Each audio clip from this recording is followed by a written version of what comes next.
Banana is one of the major crops grown in the province of Quirino.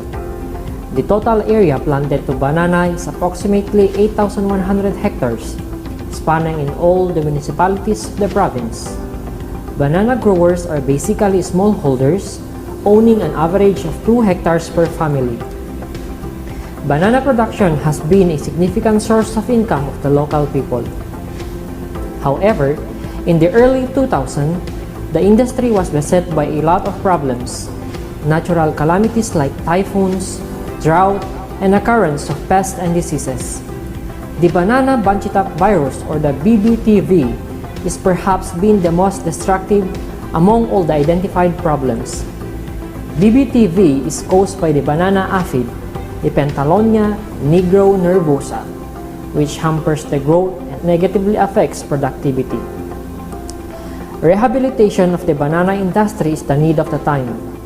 Alongside with rehabilitation is the introduction of alternative cultivars that are of economic importance and are resistant to pests and diseases. To address this situation, a solution was approved by the University's Board of Regents through Resolution Number 31-32-208, Series of 2021, the establishment and operation of the Banana Resources Research and Development Center of Quirino Province. This milestone in banana endeavor of the university was realized through the effort of Dr. Elizabeth T. Curry, the Vice President for Academic and Research, and through the leadership of Dr. Hermenegilda F. Samoy Jr., the University President. The decade of hard work on research, development, extension of tissue-cultured banana by the faculty and staff of the university's Ardet Department is a manifestation of dedication to boost the banana industry of the province. Package of Technology, or POT, on tissue-cultured banana production and management were introduced to the farmers through the assistance of PICARD that made it possible for the development of site-specific package of technologies. The package of technologies on tissue-cultured banana production and management includes micropropagation technique, nursery management, site establishment and field management, and pest and disease management.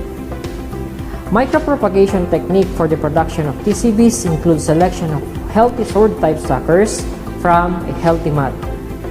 These will be cleaned and processed as source of explants that will follow a series of subculture activities to produce numerous numbers of disease-free meriplants. It takes 5 to 6 months of culturing activities inside an aseptic environment before the hardening process of meriplants commence and the nursery transplanting happens.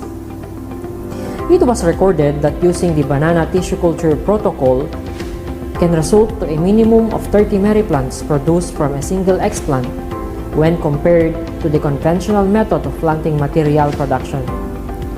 This shows that the efficiency of utilizing tissue culture technology to cope up the increasing demand of planting materials in the shorter time as possible. The nursery management technology primarily focuses on the post-laboratory and pre-plantation care requirements of the TCBs.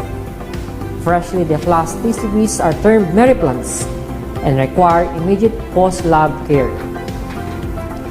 Meriplants are immediately soaked on a pre-prepared fungicide solution to avoid rotting and death.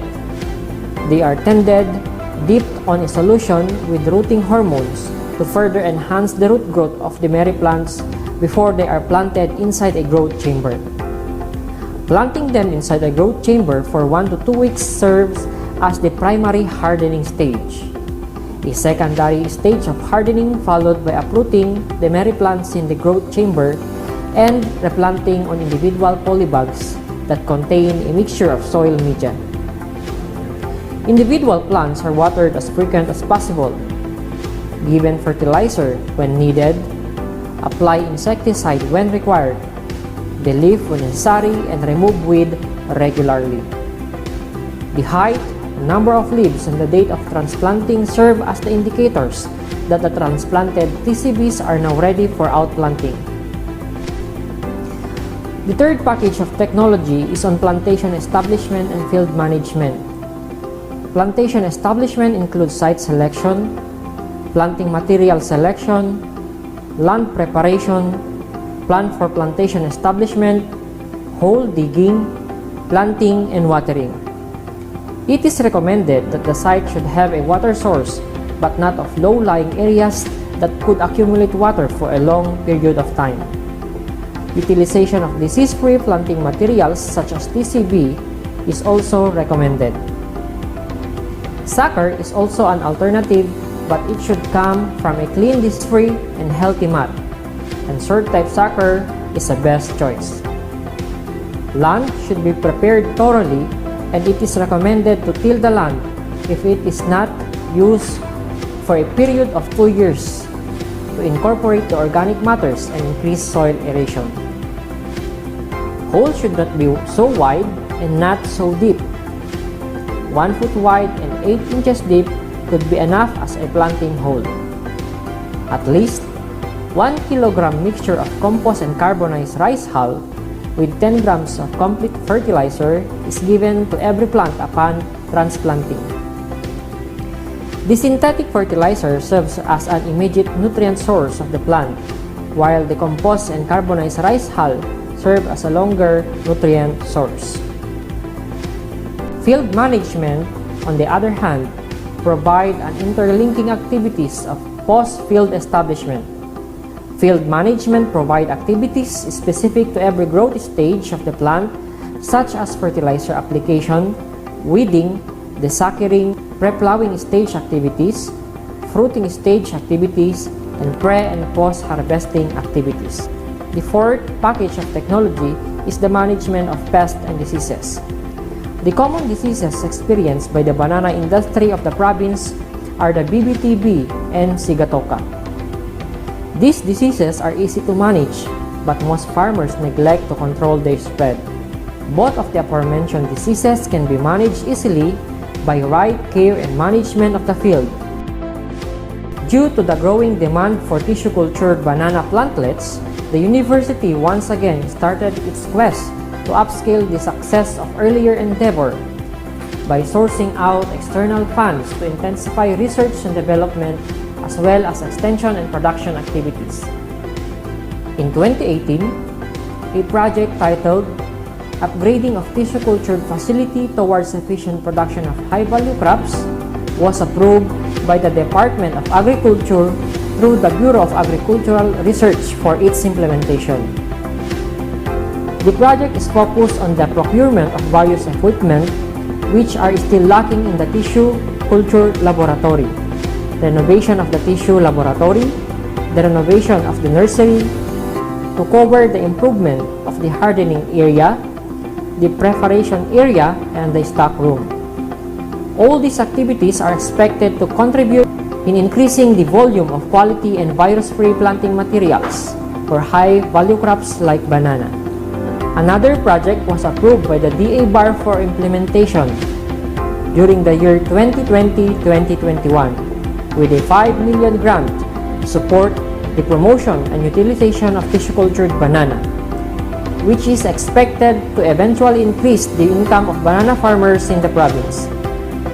The project is expected to produce and commercialize tissue-cultured banana in partnership with 2 PO associations, promote the utilization of tissue-cultured banana through the establishment and maintenance of demonstration farms, conduct market study and establish market linkage with different organizations within and outside the province, conduct research activities on various stages of tissue-cultured banana production and cultivation, and develop, produce, and distribute manual on tissue-cultured plant production.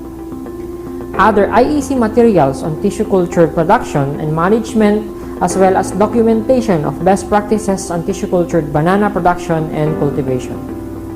The research department have also established less than a hectare of banana plantation situated inside the university as a source of forms for further research and production. The department also envisions to establish live gene bank of different banana varieties both for gene collection and field shows. The Department of Science and Technology, through its regional office, stepped in to help the university on this endeavor. DOST Region 2 provided funding for the construction of 2 working areas for the 2 partnered POs of the university in the municipality of Aglipay. As an agricultural university, the Research and Development, Extension and Training Department of the university continuously upholds the mandate of the university in technology generation and development that suits the needs of our various clienteles. Looking forward, through the operation of the Banana Resources Research and Development Center, we hope to develop tissue culture production protocols for other economically important banana varieties. In partnership with funding agencies and farmer cooperators, we hope to establish and maintain banana plantation, which could be our source of forms for the mass production of virus-free and clean planting materials for Lakatan, Saba, Latundan, Buyod, and other banana varieties of economic importance.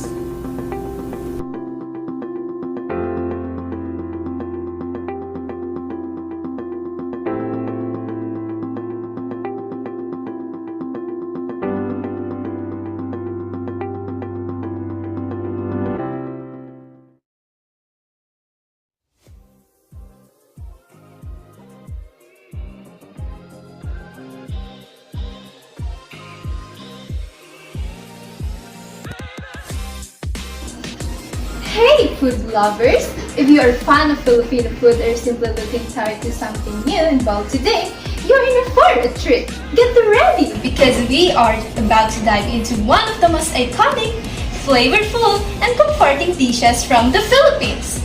Beef tripe kare-kare!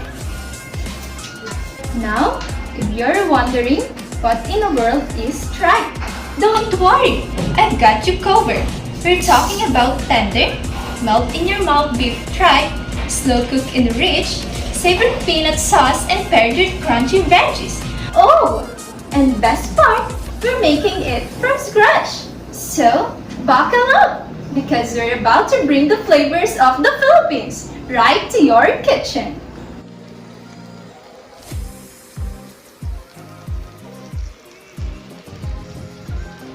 Now, let's prepare our beef tripe.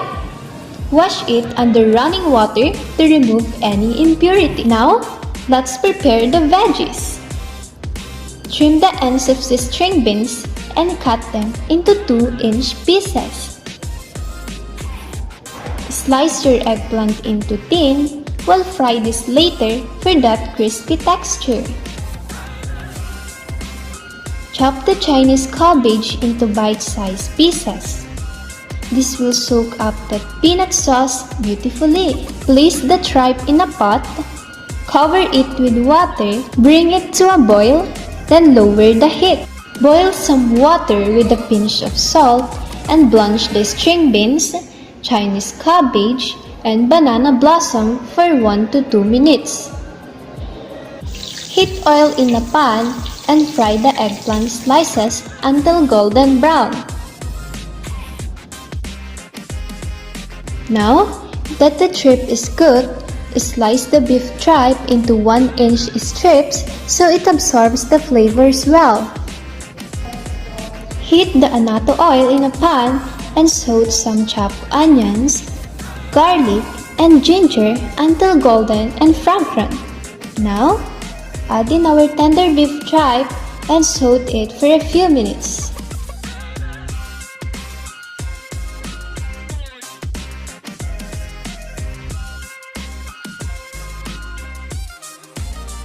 In the same pan, saute another batch of onions and garlic to create the base for our sauce. Now, add water to dissolve the peanut butter properly. Once the water is warm, stir in half a cup of peanut butter until smooth. Next, add in our crushed peanuts for the signature texture. Let this simmer until the sauce thickens and reaches a rich and velvety consistency. Now, for the fun part, our sizzling presentation. Heat a sizzling plate and melt some butter on it. Lay down the Chinese cabbage, string beans, fried eggplant, and banana blossom neatly on the plate. Now, add our deliciously tender beef tripe right on top. Finally, drizzle that rich peanut sauce all over. Hear that sizzle? That's the sound of pure kare-kare.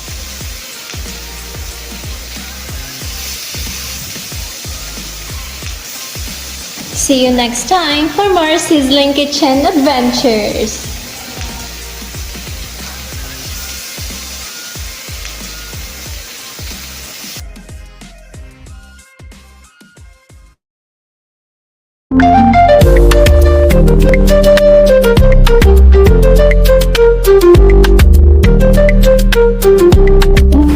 Mabuhay! Welcome to our exciting video tutorial, proudly brought to you by the BSHM Department of the College of Hospitality and Tourism Management here at Quirino State University, Lipon Campus.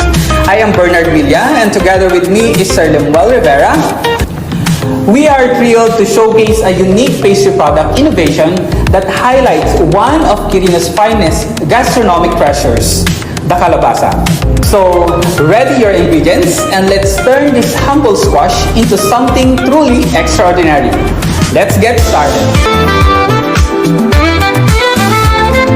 Start by peeling the vegetable, cutting it into smaller pieces to remove the seeds. Cut the calabasa into cubes and boil it until soft.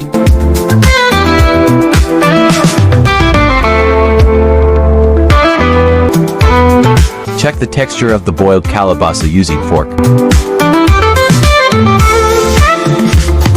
If the vegetable is soft enough to mash, remove the calabasa from the boiling water using a strainer and put into a mixing bowl. Mash the boiled calabasa until smooth. You can use food processor or fine mesh sieve to achieve smoother result. Add coconut milk, condensed milk, evaporated milk and cornstarch into the mashed calabasas.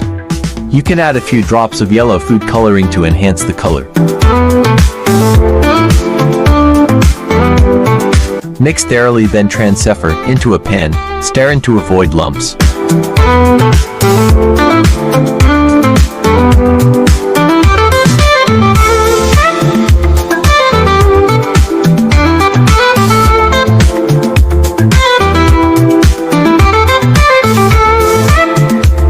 On medium-high heat, set the mixture to boil. Keep stirring constantly until the mixture thickens.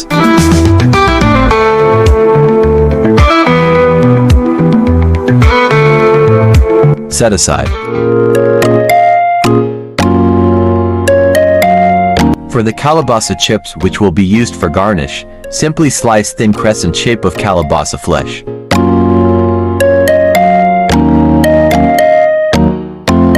Trim the sides for even shape. Then, simply fry the vegetable until crispy.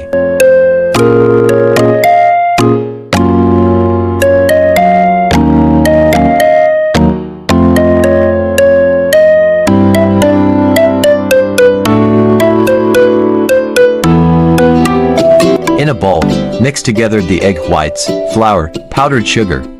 Mix thoroughly until all ingredients are blended together. Then, add the butter and continuously mixing.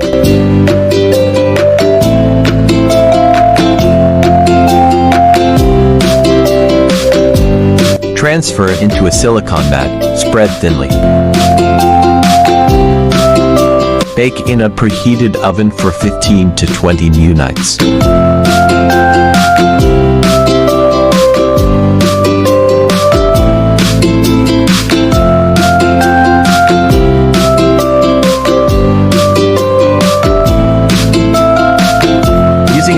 processor, reduce the peanut pralini into powder form.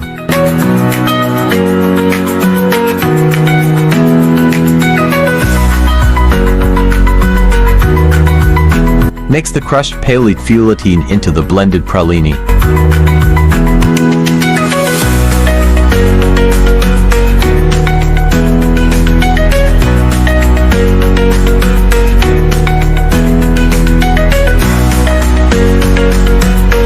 In a double boiler, melt the white chocolate.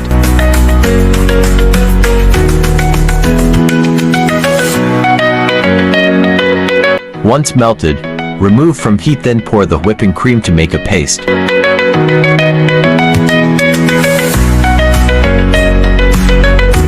Cover with cling wrap, then chill for 20 minutes. Beat the mixture for about 2 minutes until you achieve a stable soft peak.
Introducing the Tibig Muffin, a delicious healthy twist on your favorite baked snack. Made with the unique Tibig fruit, also known as Ficus nota, this muffin is a delightful fusion of traditional baking with local, sustainable ingredients. Join us as we explore the health benefits, market potential, and economic impact of this innovative treat. As we seek healthier food options, the Tibig muffin rises to the occasion. Infused with the nutritious Tibig fruit, this muffin addresses the growing demand for locally sourced, health-conscious snacks. By promoting the use of indigenous fruits, the Tibig muffin supports sustainable agriculture, encouraging the cultivation of Tibig trees and reducing reliance on imported ingredients. Not only is the Tibig muffin a delicious snack, but it's also a groundbreaking product in the baking industry. The use of Tibig fruit adds a new dimension to the muffin-making process, offering both a unique taste and numerous health benefits. This innovative ingredient is set to inspire future trends in the baking industry, opening doors to healthier and more sustainable products. The potential of the Tibig muffin extends far beyond just this one product. The technology used to incorporate Tibig fruit into baked goods can be adapted to a wide variety of products, from cakes and breads to cookies and even savory items. This opens up exciting opportunities for the food industry to explore local fruits, creating a healthier and more sustainable food landscape. The Tibig muffin isn't just for anyone, it's for those who care about their health, the environment, and supporting local farmers. Health-conscious individuals, eco-friendly consumers, and food lovers eager for innovative new products will find the Tibig muffin to be the perfect addition to their snack routine. This is more than a muffin, it's a movement toward a healthier, more sustainable future. By introducing Tibig muffins to the market, we open up new opportunities for local farmers, bakers, and businesses. Tapping into both the local and global markets, this product can significantly boost the agricultural sector and help diversify the country's income streams. The creation of Tibig-based food products offers the potential for job creation and economic growth, while supporting sustainable practices and local communities. The Tibig muffin is more than just a treat, it's a symbol of innovation, sustainability, and local pride. From its unique health benefits to its potential to support local economies, the Tibig muffin is paving the way for a new era of healthy, sustainable snacking. Join us in embracing this delicious revolution.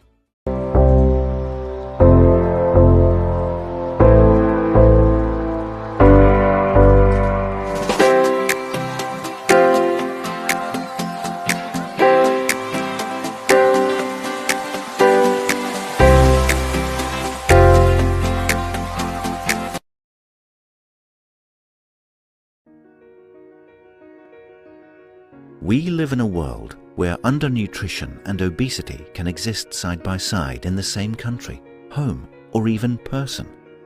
Foods high in sugars, salt, and/or unhealthy fats are leading to unhealthy diets and are one reason why children may not be growing healthily, while causing other people to develop overweight or obesity.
Good afternoon, everyone.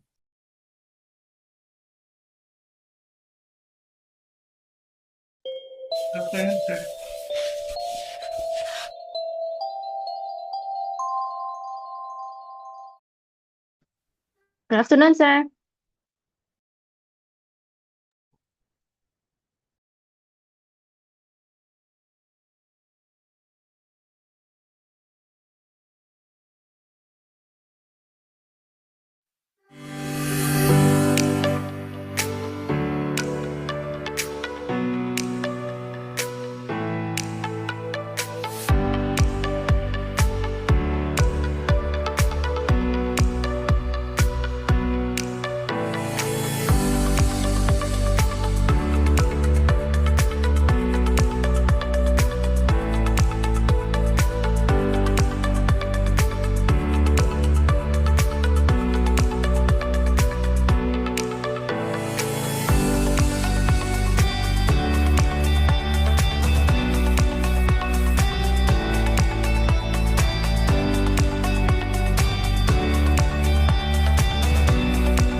Once again, good afternoon to each and everyone.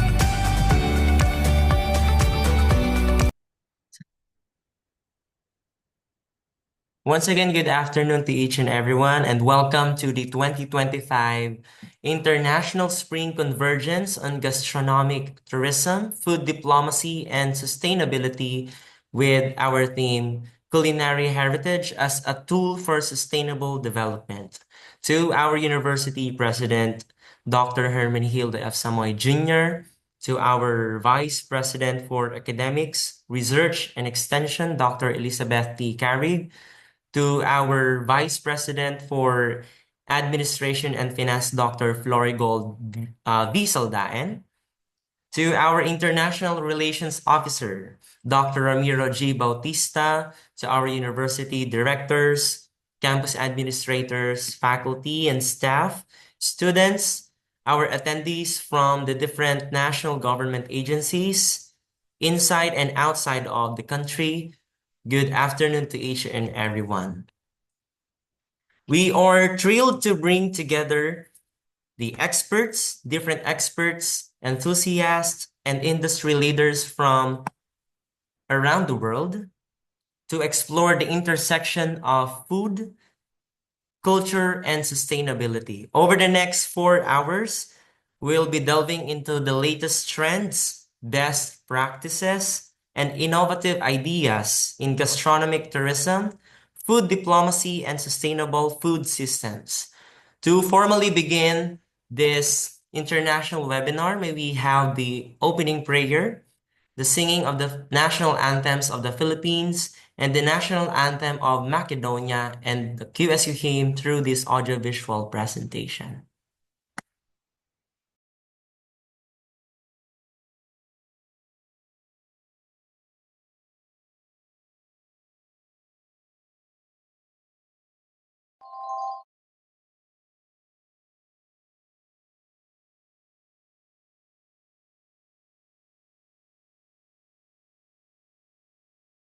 The Lord bless you and keep you. The Lord lift his countenance upon you and give you peace. And give you peace. And give you peace. The Lord make his face to shine upon you and be gracious to you. And be gracious, the Lord be gracious, gracious unto you. Amen. Amen.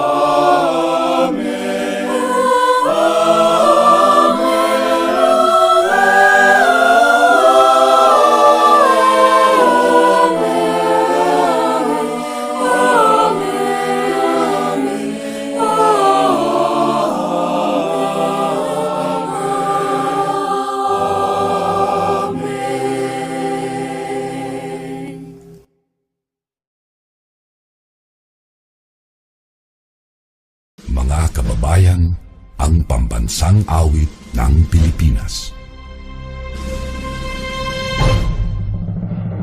Kayang mag-ibig, dalas ng sigananan, alam ng puso, sa dikit mo'y buhay. Lupang hinirang, tuyag ka ng magiting, sa manlulupin, di ka pasisigil, sa gagatang putok sa simoy at sa langit mong bangaw, ay hinatang tulakaw,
shine. Let your light shine upon our path, on our minds, and let us soar above. Greenwood State University, bearer of ideas, home of peace. With honor we pledge you our loyalty and uphold till eternity. Within your borders, the USU, we sing with pride and burning passions to the sky. Let your light shine upon our path, our minds, and let us soar above, soar above. Greenwood State University, with love, wisdom, hope, and truth. Fervor we offer missions and gifts to serve God and humanity. To serve God and humanity. Greenwood State University.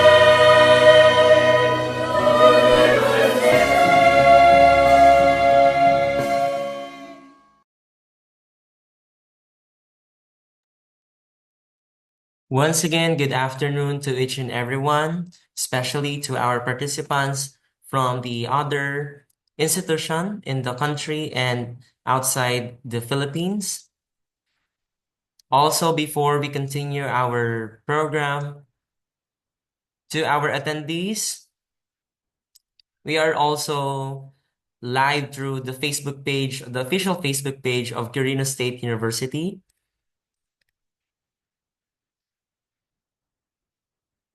At this point, let us now hear the opening remarks coming from the Vice President for Academics, Research, and Extension of Quirino State University. Please help me welcome with a virtual clap, Dr. Elizabeth P. Carey.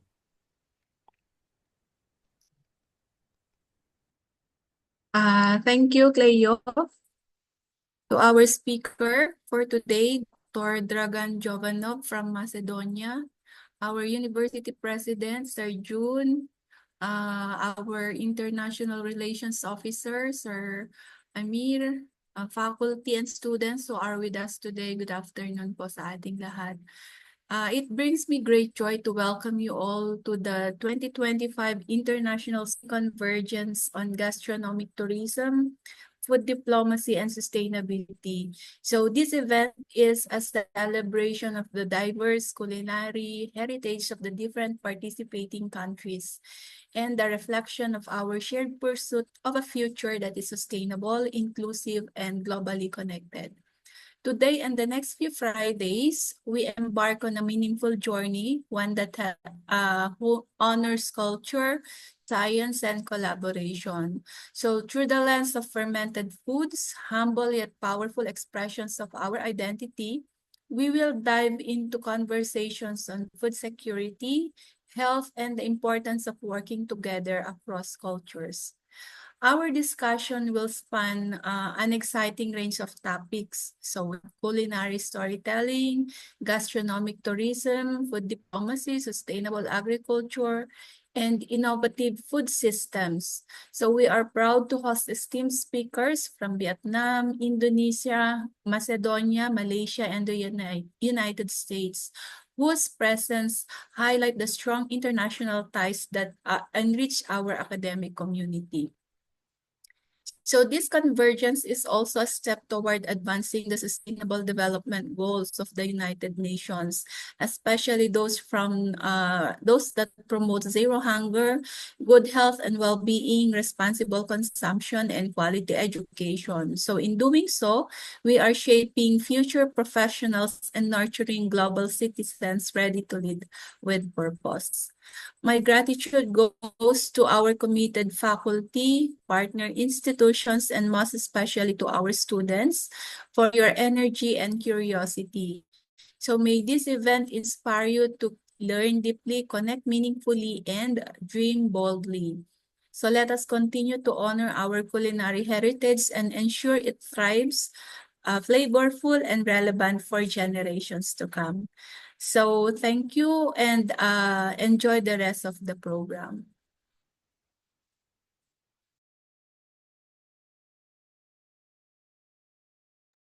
Once again, may we give a virtual clap to our Vice President for Academics, Research, and Extension, Dr. Elizabeth P. Carrig. Thank you very much, Paul. All right, before we delve into the lecture proper of today's international webinar, may I also remind our attendees and participants, specifically to our attendees here in our Zoom meeting, that please keep your microphone on mute to minimize background noise. You can ask questions, queries, or any clarifications regarding the lectures of our speakers will be entertained during the question and answer portion. This webinar will be recorded and will be available for replay through our official Facebook page. At this point, let us now proceed with the lecture proper with our topic number 1, Sustainable Gastronomic Tourism, Balancing Traditions and Modernization. So our first speaker is a distinguished Professor 3 of Quirino State University, renowned for his expertise in hospitality and tourism management, as well as product development, holding a doctorate degree in hospitality management from St. Paul University, Philippines.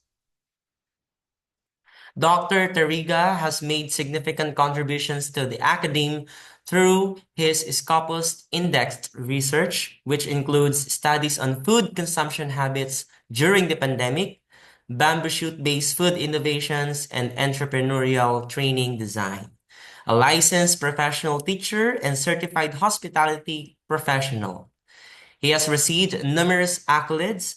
His leadership as academic program chairperson for hospitality management has been instrumental in the program development, accreditation, and community projects like Bamboo for Life, which yielded 16 utility models and technology transfers.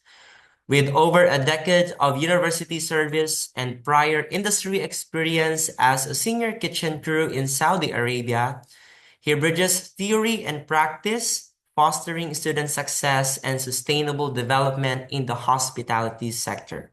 His work continues to inspire innovation in education and research. Ladies and gentlemen, our first speaker, please help me welcome Dr. Jonathan N. Tariga. Thank you, Sir Cleo. So let me share my presentation.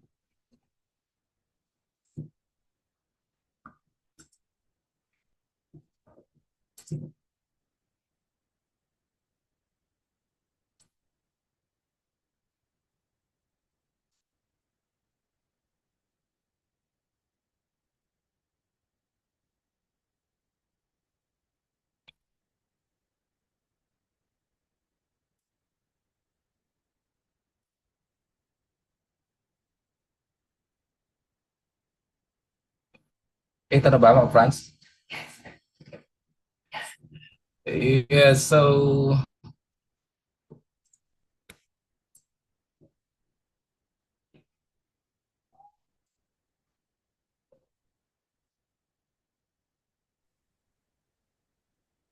good day and mabuhay.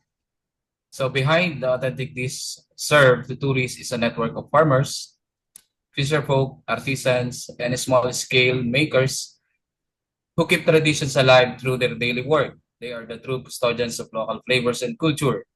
As gastronomic tourism grows, their involvement becomes even more essential, not only in maintaining the integrity of traditional cuisine, but also in ensuring that tourism benefits the local economy and support sustainable practices. So today, we explore how empowering these communities can create a stronger, more inclusive food tourism industry, one that honors the past while shaping a better future. Sustainable gastronomic tourism, balancing traditions and modernizations, with the topic, the role of local producers and community with a highlight the Bamboo Project, Mabuhay Project of Quirino State University. So why local producers and communities matter? Producers or local producers and communities form the backbone of the authentic, responsible, and resilient gastronomic tourism experiences. So they preserve culinary heritage. Local communities often carry centuries-old culinary traditions, recipes, and food preparation techniques. Supporting them ensures that these cultural practices are passed down and preserved, offering tourists an authentic and immersive experience. They also support the local economy. When tourists spend money on locally produced food, that income stays within the community, helping small farmers, fishers, artisans, and food vendors. This kind of spending generates local jobs and reduces economic leakage, making tourism a real asset for the area. They also encourage sustainable farming and production.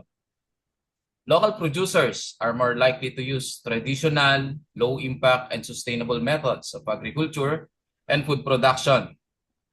They're stewards of the land, often practicing biodiversity-friendly, using fewer chemicals, and raising animals humanely. They also help environmental impact. Sourcing food locally minimizes the carbon footprint associated with transportation, packaging, and storage. This makes the entire food experience more sustainable and environmental friendly. They help enhance tourist experience.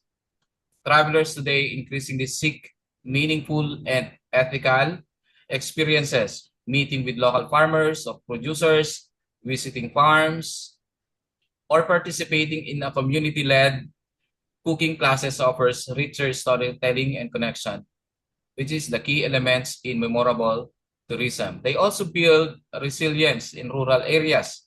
Sustainable gastronomic tourism can help diversify rural economies, making them less reliant on stable sectors. It empowers communities to take pride in their heritage while developing new income streams. And they also foster food security and sovereignty. By promoting local food systems, communities can retain control over what they grow and eat rather than becoming dependent on imported, industrialized food chains, and this strengthens food sovereignty and self-reliance. While local producers and communities bring value, flavor, and soul to sustainable food tourism, they often face structural, financial, and cultural hurdles. The local producers and the communities often has limited access to markets. Many local producers, especially in rural or remote areas, struggle to connect with tourism markets due to poor infrastructure, lack of marketing knowledge, or limited distribution channels. They may produce amazing food but don't have the means to reach the tourists or businesses. Lack of resources and training. Producers and communities might lack funding or investment, training in hospitality, hygiene, or business skills, technology, or modern equipment. This makes it harder to scale or meet the quality and safety expectations of international visitors. Seasonal and unstable income. Tourism is often seasonal, and for local food producers, chefs, farmers, or artisans who depend on tourists, buying their goods and services may face long stretches with little to no income. This makes it tough to plan a long-term or invest in improvements. Policy and regulatory barriers. So local producers sometimes face complicated food safety regulations, high licensing costs, lack of support from government or tourism boards. These red tapes can discourage participation in tourism sector. Commodification and loss of authenticity happens when culture traditions or local lifestyle are turned into products to be sold or performed for tourists instead of being practiced naturally, and for community reasons, they are adapted or exaggerated to meet tourist expectations. This can lead to over-commercialization of food and cultural practices, delusion of authenticity as traditions are simplified or altered, community pressure to perform their culture, risking loss of identity. In gastronomic tourism, this often means traditional dishes are modified or lost their original meaning. How to empower the local producers and community. So empowering local producers begins with education and partnership. We can empower them by providing training and education, improving market access, supporting community-led tourism, investing in infrastructure, promoting cultural integrity, providing financial support and microloans, and involving them in decision-making. Ensure local voices are heard in tourism planning and policy making so development reflects their needs and values. Local producers, not just suppliers. Communities are not just hosts. They are cultural custodians of the entire gastronomic tourism experience. Their knowledge and practices are rooted in sustainability, passed from generation to generation, and without them, we risk losing authenticity in favor of commercialized experiences. Universities like Quirino State University support sustainable gastronomic tourism by providing education, research, and training to local producers and communities. Our university engages in community partnership, offer technical support, and promote innovation as projected in the research and extension projects, and one of which is the Bambuhay project. Bamboo is abundant in Quirino province, yet local bamboo industry has been steadily declining due to a lack of producers and manufacturers. In 2017, bamboo was identified as priority product in the DOST's National Research Agenda, prompting renewed efforts in the province to revive the industry. With the support of Department of Trade and Industry and the formation of Provincial Bamboo Council, initiatives focus mainly on crafts and bamboo slats. However, one area remained underutilized, that is the bamboo shoot. Despite their nutritional value and health benefits, bamboo shoots in Quirino are mostly consumed in traditional ways, with limited awareness of their potential as food products. This gap inspired the Bachelor of Science in Hospitality Management of the PUN, spearheaded by yours truly, to launch the Bambuhay Project, a research and development initiative focused on creating innovative bamboo shoot-based food products. The Bambuhay Project at Quirino State University is a pioneering effort to harness the potential of bamboo shoots for economic and environmental sustainability. This project showcases how local resources and culinary traditions can be strategically aligned to support global sustainability goals, with cultural preservations, economic empowerment, and environmental sustainability. The Bambuhay Project background. This project aimed to develop various bamboo shoot products through research and to transfer these technologies through the University Extension Unit. Specifically, it aimed the following: to develop and assess the acceptability of various bamboo shoot products, promote value-added edible bamboo shoot product for technology adoption, promote value-added edible bamboo shoot products for commercialization, and assess the economic impact of the program. Of course, the Bambuhay Project actively contributes to several United Nations Sustainable Development Goals by providing livelihood, training, and promoting entrepreneurship. The project directly addresses poverty and promotes decent work, both men and women. The project uses nutrient-rich bamboo products to improve nutrition and health, and further goals supported include responsible consumption and production, climate action, and life on land. Partnerships have been pivotal to the success of Bambuhay Project. This project is fueled by government funding, the DOST, TESDA, TTI, and academic research and private sector expertise, and this collaborative approach amplifies the project's impact and reach. The quote, "Bamboo is not just a plant, it's a livelihood catalyst," represent the researchers' attitude toward the project. The project follows a three-stage process: the R&D to innovate new products, training to empower locals, and commercialization to get the products to market. Through this approach, the project secured 11 utility models and trained almost 100 adapters, 86 to be exact. Research and development, we conducted recipe testing and identified cooking protocols, subject it for sensory evaluation and consumers' acceptability to know the recipe is accepted in the market. So 11 food products out of bamboo shoots were developed and were subjected for evaluation.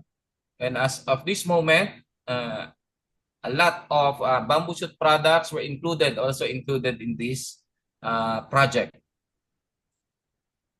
We also applied it as utility model to protect the rights of the university in these products and to make it ready for commercialization. For the phase 2, technology transfer through training and empowerment, it answers the sustainable development goals. Number 5, the gender inequality. So we focus on technology transfer through structured training and empowerment initiatives, ensuring alignment with SDG 5. Before the training commenced, we conducted a pre-training needs assessment to evaluate the participants' existing skills and identify knowledge gaps.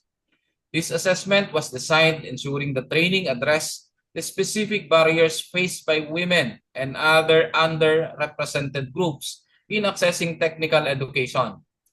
By analyzing the results, we developed a tailored training plan that promoted inclusivity, equitable participation, and skill-building opportunities for all trainees, particularly women, in line with SDG 5 goals of empowering women through education and economic participation.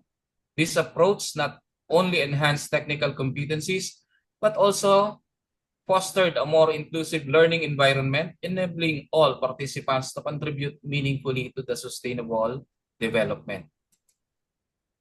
Conduct of training, and it answers the decent work and economic growth for SDG 8. Series of trainings and activities were designed for the trainees to develop them holistically. It includes skills training, test the national competency assessment, bamboo shoot products making and entrepreneurship training, and skills training is conducted in collaboration with the Technical Education and Skills Development Authority, and skills training is done to equip the trainees with relevant skills. Since majority of the products developed were baked goods, the technology were transferred to the trainees of the Testa bread and pastry production. Training and empowerment. After the skills training, the trainees undergo a national competency assessment to assure that they are already skilled in bread and pastry production. After skills training and competency assessment, bamboo shoot products training were conducted to teach them in technology that qualifies that to answer as SDG 4 quality education. And last is the entrepreneurship seminar wherein trainees were equipped with necessary skill set and mindset for launching business ventures. At the end of the phase 2, there are 86 trainees who were disseminated with the technology in making bamboo shoot products, and 82 of them were NC2 passer in bread and pastry production. For commercialization, out of 86 trainees, only 8 were traced as technology adapters, as memorandum of agreement between adapters and the university were forged. Technical assistance was given to the adapters and periodic monitoring and evaluation was undertaken to help them build their business using the bamboo shoot products. Project accomplishment to spread awareness of the community about the existence of the products. We participated in exhibitions and utilized social media platforms. The Bambuhay project faces obstacles that mirror broader sustainable development challenges. Addressing each obstacle head on is essential for its long-term success. These challenges are addressed in alignment with the SDGs. By using social media with the project increases brand awareness, the MOA strengthened community engagement, and the research center aims to improve the supply chain. As of the moment, there are 50 plus bamboo species planted and nurtured in the Bambusari, a research initiative generated by the Faculty of Bachelor of Science in Forestry here in Quirino State University. And to amplify the impact of the Bambuhay project, it is essential to develop integrated local plans, youth engagement, and link the products to local tourism. This integrated strategy fosters a more sustainable and inclusive future for the community. These recommendations align with other SDGs by increasing education and community partnership. Currently, due to potential of the bamboo shoot products to penetrate the market, our university launched a new project for bamboo propagation in collaboration with DOST, again known as the Bambusari, and this plantation and maintenance and protection of bamboo plantation is a project led by our forester, our very own forester Joel Cari, and funded agency by the DNR Penro Quirino.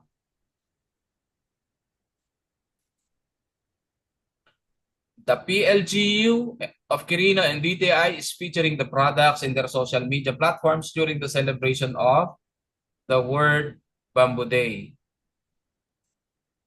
And in a groundbreaking initiative to promote the bamboo industry and sustainable culinary arts, the Provincial Local Government Unit of Quirino, in collaboration with the Bachelor of Science in Hospitality Management across Quirino State University, successfully hosted Bambulicious, the first culinary or bamboo culinary competition in the province.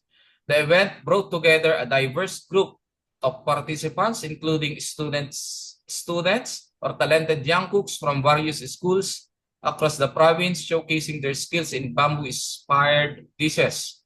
Food enthusiasts and home cooks who demonstrated creativity in using bamboo as a key ingredient, and renowned chef from Quirino Province competing to elevate bamboo-based cuisine with refined techniques and innovative flavors.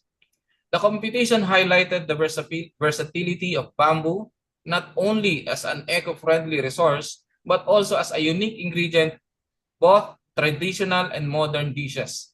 Participants prepared a wide range of culinary creations, from savory bamboo shoot delicacies to sweet dessert infused with bamboo flavors. Judges evaluated the entries based on taste, presentation, creativity, and adherence to the bamboo theme. The event also featured live cooking demonstration, cultural performances, and an exhibit of sustainable bamboo farming and its economic potential. Governor Dakila Carlo Cua emphasized the importance of such initiative in boosting local industries and empowering communities. Bambulicious is more than just a cooking competition. It is a celebration of Quirino's rich natural resources and a step toward sustainable development, he said. Dr. Hermenegildo F. Samuy Jr., QSU President, added that the partnership with PLGU strengthens the university commitment to innovation and community engagement, particularly in agritourism and culinary arts. With its success, Bambulicious is set to become an annual event, further establishing Quirino as a hub for bamboo-based culinary innovation and eco-friendly gastronomy. The Bambuhay project acts as a blueprint for supporting sustainable gastronomic tourism by transforming bamboo shoots into innovative food products. It preserves tradition, promotes environmental sustainability, and powers local communities through training and livelihood. By blending heritage innovation, the project offers authentic culinary experience while supporting local economies and sustainable practices. Sustainable gastronomic tourism isn't just about food. It's about people, culture, and place. By supporting local producers and empowering communities, we help create a tourism model that honors the past while building a better, more inclusive future. So with that, thank you. Thank you very much.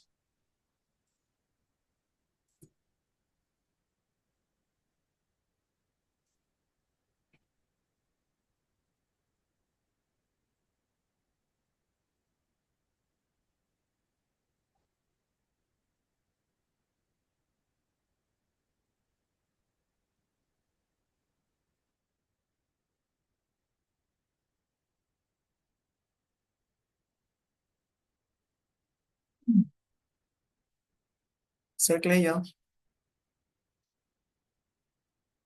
Okay, while waiting for Sir Cleo, please allow me to share my screen. And we need to award the certificate, of course, of our recognition to our speaker for today. We have Dr. Jonathan N. Tariga, the chairperson of the BSHM program of QSU Difun, in grateful recognition for his invaluable services as speaker during the 2025 International Spring Convergence in Gastronomic Tourism and Food Sustainability and Diplomacy held on April 11, 2025 and May 5, 2025 via Zoom teleconferencing with the theme Culinary Heritage as a Tool for Sustainable Development. Given this 11th day of April 2025 at Quirino State University, Difun Quirino, Philippines. Signed, yours truly, and of course, the University President, Hermenegildo F. Samoy Jr., PhD. Thank you very much. Once again, we give a virtual clap to our first speaker, Dr. Jonathan Tariga. Thank you for sharing a very comprehensive background of the innovation of regarding bamboo.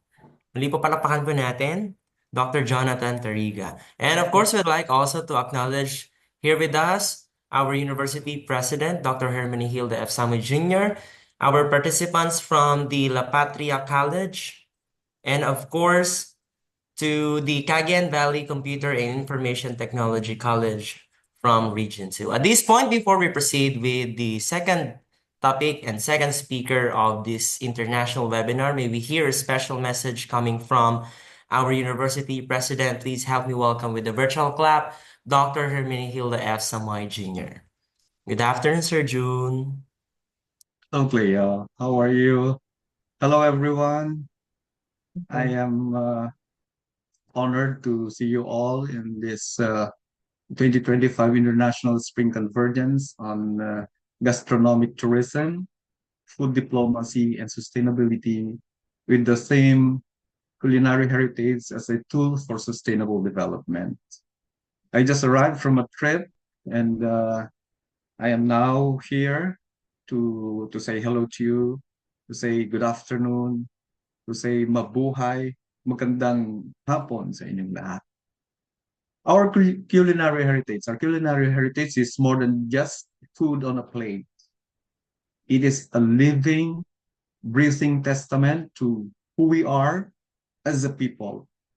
Each dish tells a story of our ancestors, of our past, of our land, and of the values that have shaped our communities. It is culture served in every bite, history passed from generation to generation, and identity preserved in the warmth of home-cooked meals. Beyond the tradition, our culinary heritage holds a deeper transformative power. It can be a meaningful tool for sustainable development. When we preserve traditional recipes, we are not just saving cooking techniques. We are also safeguarding centuries of knowledge about local ecosystems, seasonal ingredients, and sustainable food practices. These recipes often rely on what is naturally abundant in our environment, promoting harmonious relationship with nature rather than exploitation of the nature. Culinary heritage is also, culinary heritage also encourages the preservation of biodiversity. Many heirloom crops, native livestock, and wild edibles are at risk of disappearing due to modern agricultural practices. But by integrating them in our kitchens and dining tables, we can give them a chance to survive. And in doing so, preserve the rich ecological and cultural fabric of our lands. Furthermore, food connects us. Food connects us. It is a bridge between generations, a way to pass on stories and wisdom. It fosters inclusion and dialogue, especially when shared in community settings or through cultural exchange, just like what we are doing now. Culinary tourism, for instance, offers sustainable economic opportunities by drawing attention to local cuisines, encouraging visitors to engage respectfully and meaningfully with our local traditions. In the face of modernization and globalization, let us not lose sight of our roots. Instead, let us champion our food tradition, not just for their rich flavors and comforting familiarity, but for the future they can help shape. A future that is environmentally responsible, culturally vibrant, and economically inclusive. Let me end by the Filipino proverb which says, ang hindi marunong lumingon sa pinanggalingan ay hindi makararating sa paroroonan. In English, it says, he who does not know how to look back at where he came from will never reach his destination. This saying emphasizes the importance of remembering and honoring one's roots, one's heritage, and past experiences in order to move forward successfully in life. By valuing our culinary heritage, we invest in a form of development that honors the past, empowers the present, and sustains the generations yet to come. To the organizers, I'd like to say thank you for spearheading this kind of activity. It is really important for us to look back and look into our culinary heritage for us to move forward. Sa ngalan ng Kirin State University, I'd like to say thank you.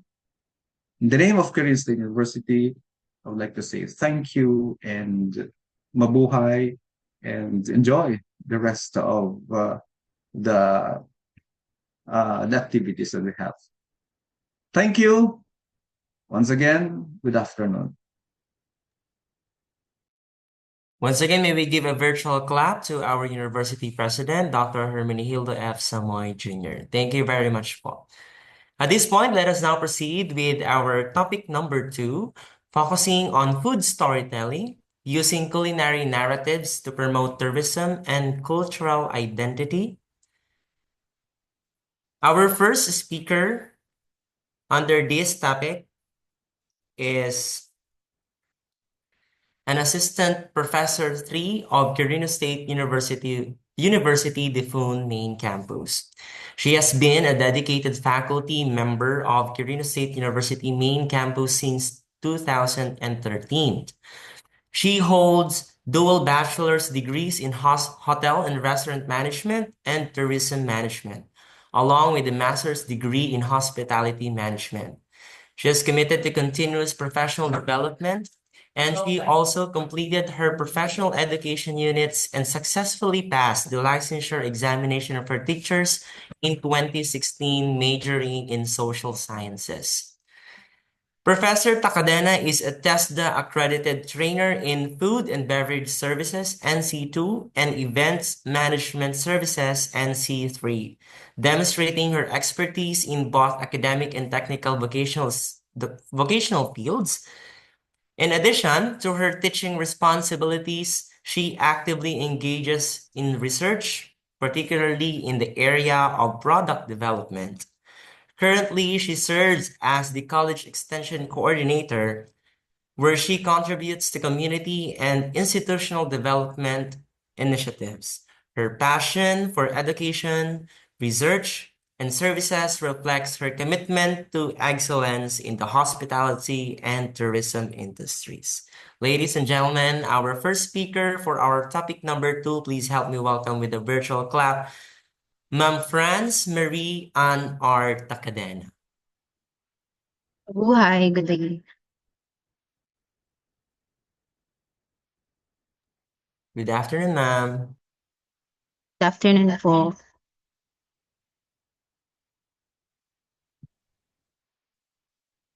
So let me share my PowerPoint presentation. Am I audible? Yes po, yes po. Yes, ma'am.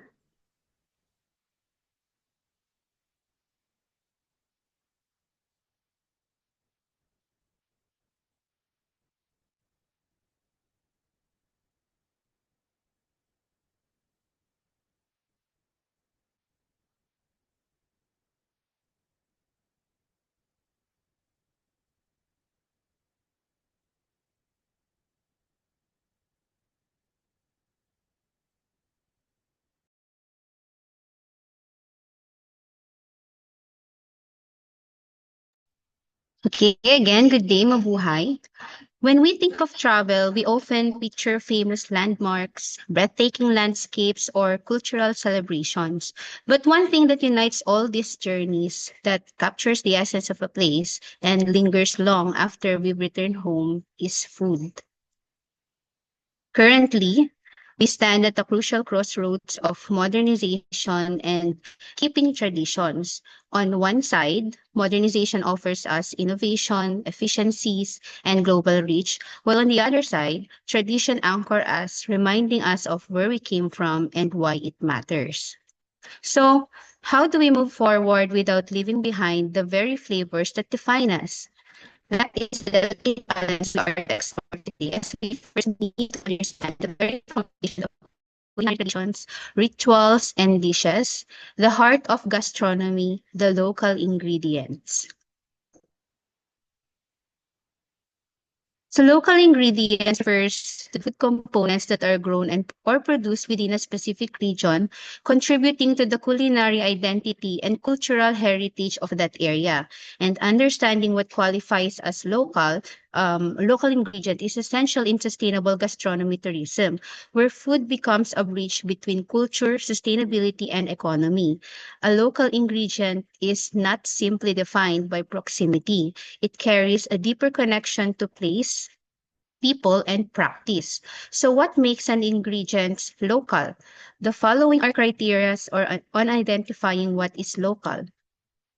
First is through geographic dimension. So this is the most straightforward measure, as local ingredients are ingredients sourced from within a certain regions and has been established traceable chains of custody, distinct from industrialized, mass-distributed products. This definition emphasizes the importance of mapping the production and distribution process to verify that the ingredients originates from the remains within the local region. Key criteria includes cultivation practices, proximity to the destination, and the short length of supply chains, which will ensure authenticity and sustainability of the ingredients. So example is the Dagupan Bangus milkfish in the picture, which is typically from Dagupan, Pangasinan. So Dagupan is famed for its brackish water, which is ideal for cultivation of premium bangus. And fish raised in these waters are prized for their taste and texture. Second is seasonality. An ingredient is more likely to be local if it is ingredients that are naturally in season in the region at the time of use. Aside from that, there are also ingredients that are growth or forage based on the local climate and growing calendar. Examples are fruits like mangoes, which is usually available and abundant from May to July in the Philippines. Another identifier is cultural and historical significance. So this refers to the ingredients that has historical ties to the region's cuisine and way of life. Ingredients are usually used in traditional dishes, cooking methods, or community rituals. Sometimes these are linked to indigenous knowledge systems or passed down through generations. An example in the picture is the etag. It is a preserved pork which holds immense cultural significance, representing the identity, tradition, and even food security in Cordillera region of the Philippines. In the past, etag was a vital part of rituals, with the smoked meat being an offering to complete prayers to spirits. It is also celebrated annually through the Etag Festival. Another essential indicator is who produces the ingredients. So it's considered local if it comes from local farmers, artisans, cooperatives, or fishers in the area. often sold in local markets, farm shops, or through community-supported agriculture or GSA. An example of this one is the asin tibuok, a rare artisanal sea salt only produced from Bohol, Philippines, and it is made by filtering seawaters through ashes of charred coconut husk, resulting in a smoky, earthy, and slightly sweet flavor, and is considered as an endangered heritage food. Sometimes, ingredients are ecologically local or indigenous to the region, meaning they are native species that have naturally occur and evolve in that area without human introduction. So these are well adapted to the local climate and soil, requiring less water, fertilizer, or pesticides. They are not imported or foreign in origin. Instead, they have a deep ecological and cultural roots in the land. An example of this is the heirloom rice in Cordillera, which are traditional indigenous rice varieties passed down through generations. They are known for their distinct aromas, flavors, colors, and nutritional value, and often grown in small farms and terraces. Another indicator is the traceability and transparency of an ingredient. So a local ingredient should be traceable, meaning you should know where it came from, who produced it, and how it was grown or harvested.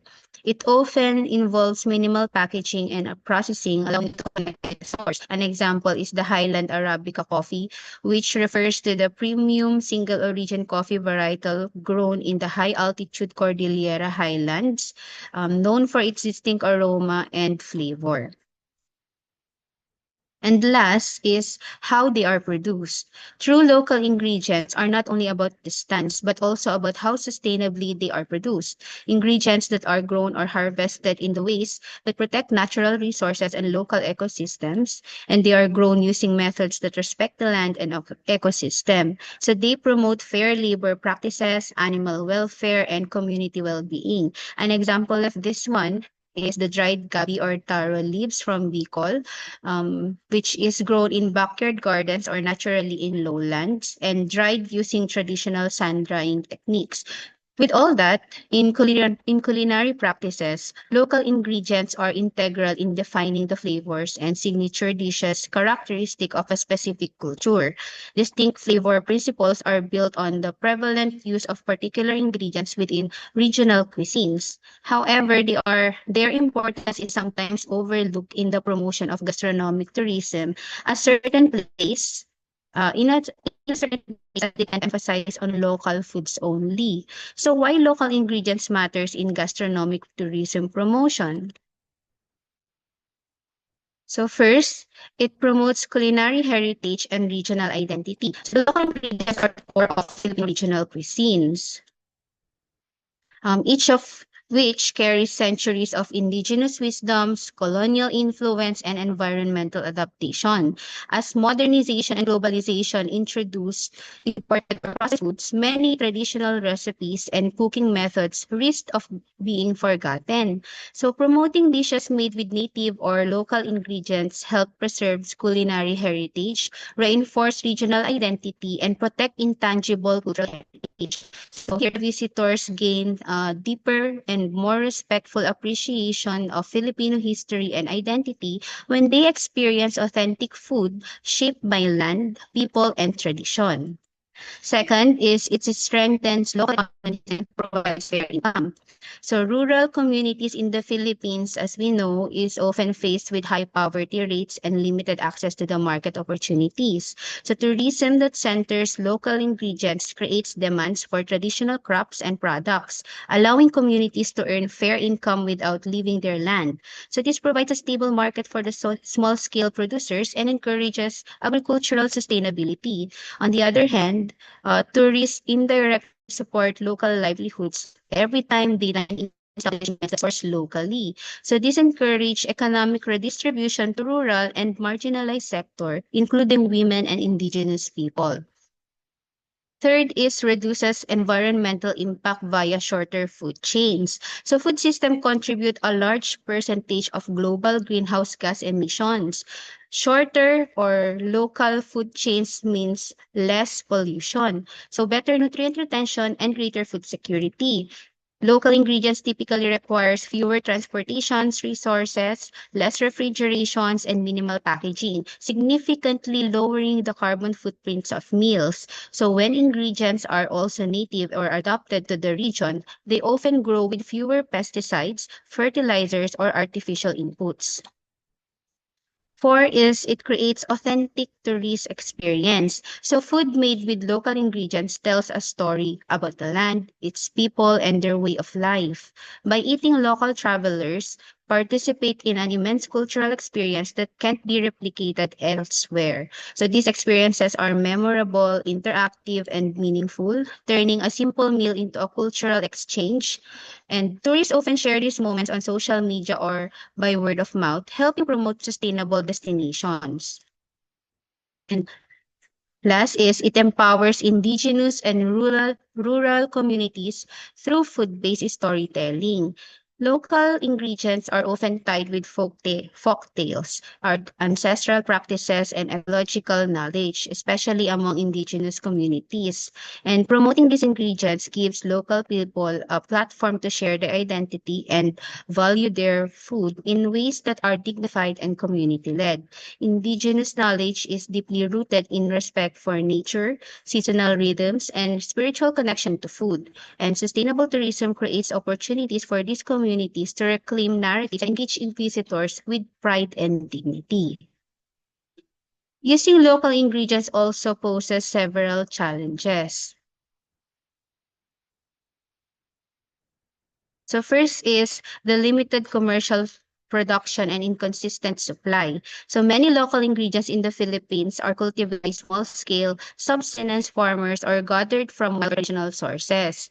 These are often produced without large-scale commercial system, which makes availability unpredictable. So some crops are grown primarily for household or local markets only and not for tourism scale demand. Other factor is the climate variability such as prolonged dry seasons or typhoons, which can severely damage crops or delay harvest. And the lack of farmers cooperatives or organized supply network means it can't be distributed reliably or sustainably. So here, due to this, restaurants and culinary tourism programs can consistently feature authentic dishes. It leads to reliance on standardized imported ingredients, which undermines the goals of sustainability and authenticity.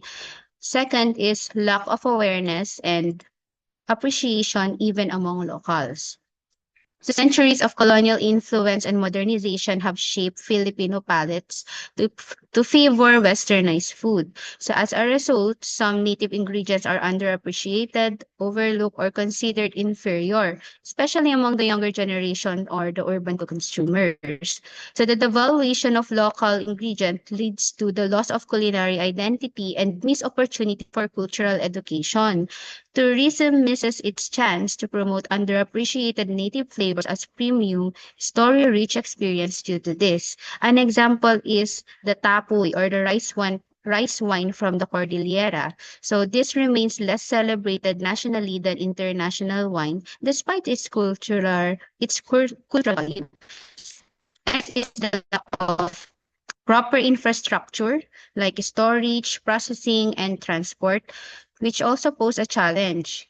So fresh and indigenous ingredients are often highly perishable. Without reliable infrastructures like cold storage, processing facilities, and or proper roads, products lose their quality. It spoils in transits and never reach tourism centers at all.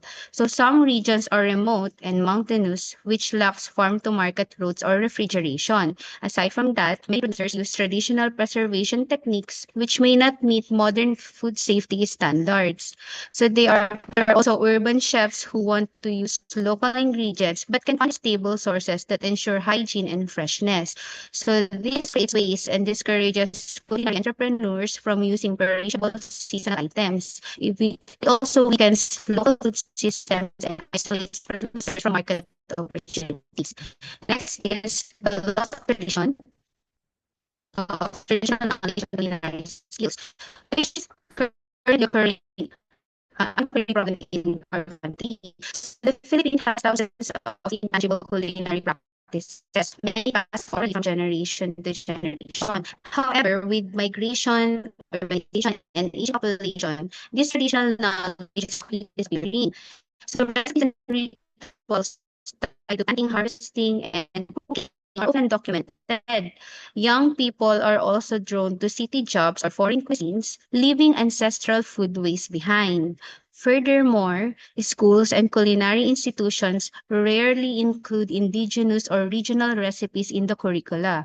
So this leads to the loss of knowledge, which definitely leads to loss of identity and flavor diversity. With that, tourism has fewer authentic narratives and flavors to showcase when food heritage erodes. Many indigenous or local product lacks formal recognition in terms of origin, quality, and maintenance. Without certifications like geographic indication or GI or organic labels, producers miss out on value-added branding and marketing opportunity. So this makes it harder to market ingredients as premiums or export ready. It misses the opportunity to attract high-end culinary tourism focus on rare and culturally rich products. So for example is the heirloom rice. While Cordillera heirloom rice is celebrated, most are sold in local markets without labels, making them hard to differentiate. Another is language and cultural barriers in communicating food value. So tourists, especially international ones, may find local ingredients intimidating, strange, or hard to understand. So without strong storytelling, dishes may seem unappealing or mysterious. Many local ingredients have no English equivalent or are mistranslated. It is because culinary experiences lack guides, signs, or narratives that explain the cultural and ecological value of the food. So some names sounds unappetizing to tourists due to language unfamiliarity. For examples are the dinuguan, buro. Okay? So without explanation of its cultural use and uniqueness, this may be dismissed. So there is also a weak policy support and fragmented collaboration among sectors. Sustainable gastronomy sits at the intersection of multiple sectors. We have the agriculture, tourism, education, health, and environment. So in the Philippines, these sectors are often work in silos, making coordination difficult. So LGU tends to promote tourism without aligning it with local agriculture programs, and sometimes there is a lack of trainings or incentives for chefs to use local produce, and there are fragmented supply chains and communication gaps between producers and barriers. Ironically, once local ingredients are included in luxury or gourmet tourism, their prices can spike, making them inaccessible to locals and unsustainable for mass tourism. So this premium branding creates elitism and gentrification of local food, resulting to the feeling of disconnection among locals from their own food traditions as they are priced out of the experience. So tourists may also view native ingredients as a special occasion food instead of everyday flavors. So due to that, there is a risk of excluding both locals and budget travelers, and food heritage becomes commodified and not celebrated. So as presented, the path towards local ingredients in sustainable gastronomy tourism is full of promise, but also full of real complex challenges. This issue requires more than just passion and require long-term systematic solutions. And this is where the academy steps in as a powerful force, not just for education, but for innovation, preservation, and community empowerment. So they help bridge gaps between past and present traditions and progress, research, and reality. As local ingredients are often undocumented or poorly studied, our university is working out on this by fostering research, innovation, and extension. One of the numerous research projects conducted by our university related to local ingredients is the ube research and development. So since the ube industry in Quirino province is gaining its momentum, driven by strong local initiative and growing export demand.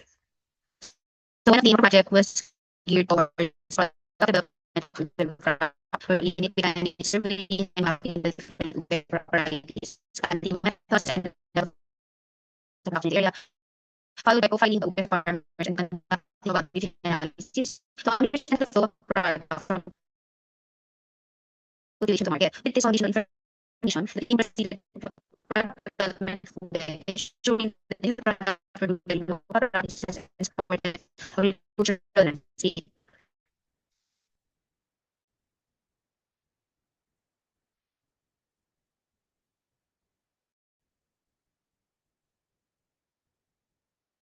So,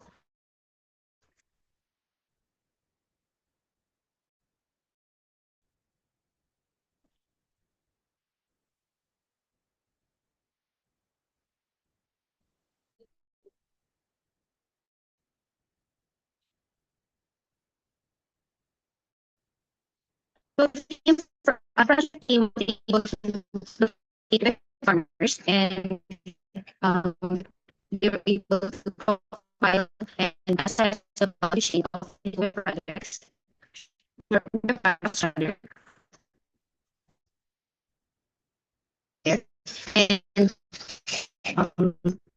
aside from that, it must be able to interview the farmers, traders, and processors, and was able to identify the different varieties of the province, the anti-propagation methods in the production. They must also be able to locate the quality of the from the province. Then ube products were then developed and seafood products were then improved, such as fried ube noodles, fresh ube pasta, ready to fry ube fries, ube piaya, ube hopia, ube palitaw. And currently, the faculty researchers are working out on the improvement of these products, and they are working out on making these products ready for commercialization and adoption. By identifying native ube varieties, improving farming methods, and supporting product innovation, the project not only empowers local farmers but also preserves a culturally significant ingredient. So, as ube is a celebrated local ingredient in Filipino cuisine, its thoughtful cultivation and transformation into unique food products enhance the region's culinary identity. So this effort makes Quirino a potential gastronomic destination where tourists can experience authentic, locally sourced flavors, highlighting how local ingredients drive sustainability. So this is with a deeper appreciation of something that often goes unnoticed, it holds extraordinary value, which is our local ingredients. So local ingredients are more than just elements of a dish. They are seeds of identity, stories of survival, and symbols of resilience that connect us to our land, our communities, and our culture. In gastronomic tourism, local ingredients are the very essence of authenticity. They are what makes destinations not just enjoyable but meaningful. However, in order to modernize tourism and cuisine, we risk losing the very traditions that makes our food culture so rich. This is why the concept of balancing modernization and tradition is critical, and understanding the very roots of every local dishes, which is the local ingredients, is the first step in the balance. To wrap things up, may we carry with us not just insights but commitments to support local, to honor traditions, embrace sustainable progress, and to champion the role of education and research in shaping a tourism industry that truly nourishes people, planet, and culture. Thank you, and may we all continue to build a future where food is not only the light, but also it preserves, uplifts, and connects us one local ingredients at a time. Thank you very much for listening, and mabuhay. Once again, we will give a virtual clap to our second speaker under topic number 2, food storytelling using culinary narratives to promote tourism and cultural identity, Miss France Marie Orta Cadena. And at this moment, may we give this virtual certificate of recognition to our second speaker. Certificate of recognition to Miss France Marie Orta Cadena, Faculty of BSHM Program QSU Difun, in grateful recognition for her invaluable services as a speaker during the 2025 International Spring Convergence on Gastronomic Tourism and Food Diplomacy and Sustainability, held on April 11, 2025 and May 2, 2025 via Zoom teleconferencing with the theme Culinary Heritage as a Tool for Sustainable Development. Given these 11th day of April 2025 at Quirino State University, Difun, Quirino, Philippines. Signed, Dr. Ramiro G. Bautista, International Relations Officer. Signed, Dr. Hermenegildo F. Samoy Jr., University President. Once again, may we give a virtual clap to Miss France Marie R. Tacadena.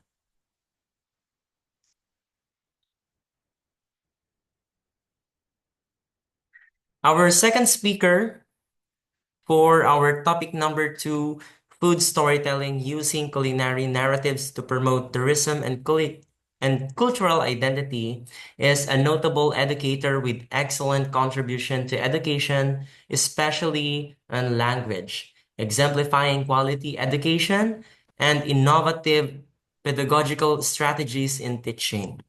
Through his determination of work and commitment to teaching, he intends to shape teaching more authentic and effective by honing them to be highly developed professionals and competitive in their endeavors.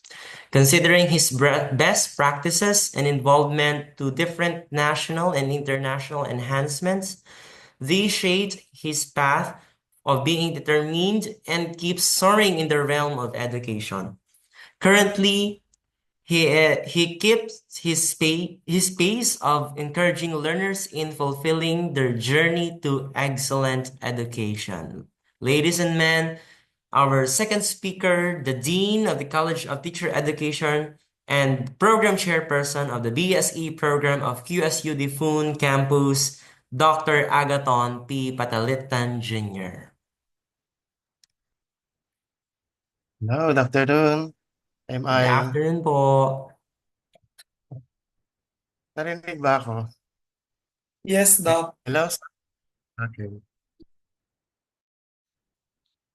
Um, wala akong PowerPoint, ano? Good afternoon, ladies and gentlemen, to the university key officials who are with us today.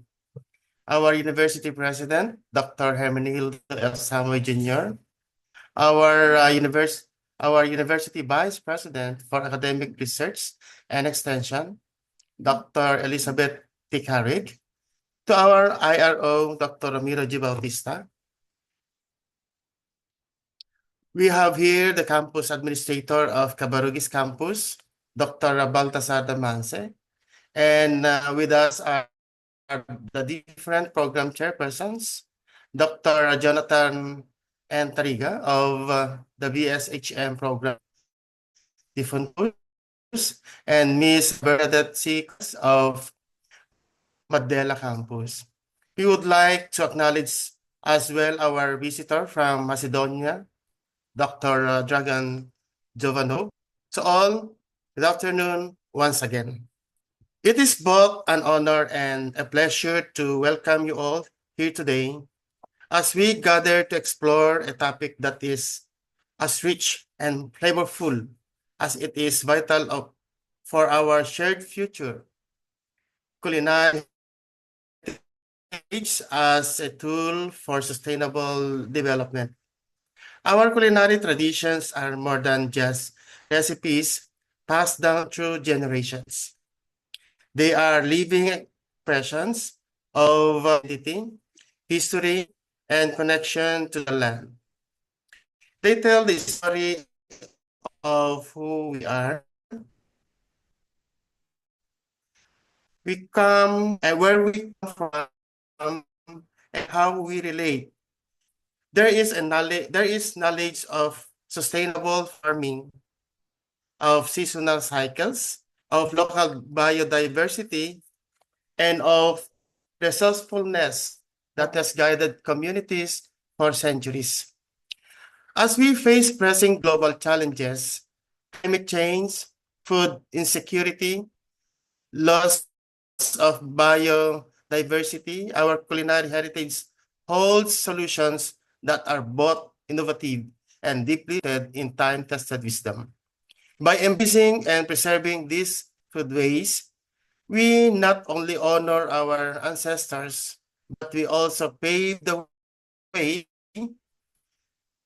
toward a more resilient, inclusive, and sustainable future. Today's gathering is an opportunity to promote health and nutrition and empower communities, especially women, indigenous peoples, and the guardians of this invaluable not just with curiosity, but with purpose. May it inspire us to cook, eat, share, and act more consciously. Because the journey to sustainability can and perhaps should begin at the table. With that, we will be watching a storytelling that depicts the picturesque town of Quirino Province, forbidden love blossoms between Isabella, a refined young woman, and Samuel, a humble bamboo farmer. Despite their different backgrounds, they find common ground, but Isabella's family rejects Samuel due to his modest origins. And undeterred, Samuel creates a series of innovative bamboo-based dishes, including bamboo shoot pandesal, sweet bamboo shoot roll, bamboo shoot cheesy cupcake, and 8 other culinary masterpieces that win over Isabella's family and eventually bring them together. Through his culinary talents, Samuel proves that true wealth lies in kindness and love, ultimately marrying Isabel and revitalizing her family's business. Please watch and enjoy.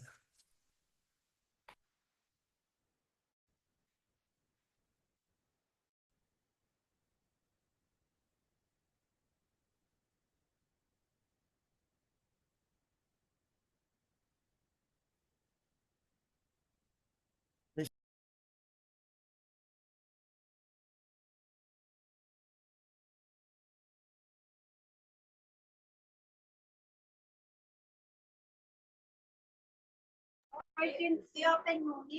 Emergency.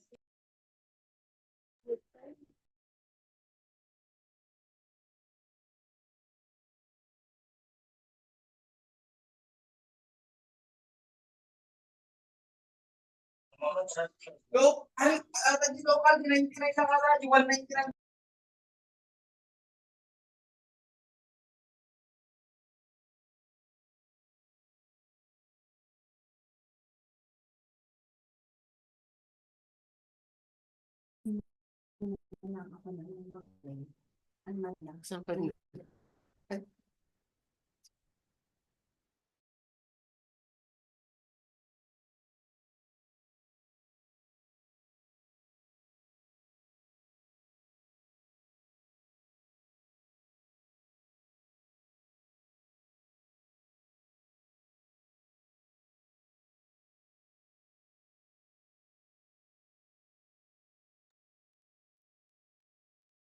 While waiting for the presentation of our or of our third speaker, may I just remind our participants and attendees for this international webinar that the official that we must not forget to accomplish rather the attendance and the evaluation sheet, because this will serve as your evidence in claiming your certificate of participation that will be sent through your official email on May 2, 2025, the second session of our international webinar. The Google link for our evaluation and attendance is already sent through our official chat box in our Zoom meeting and through the comment section of our Facebook Live.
Thank you so much.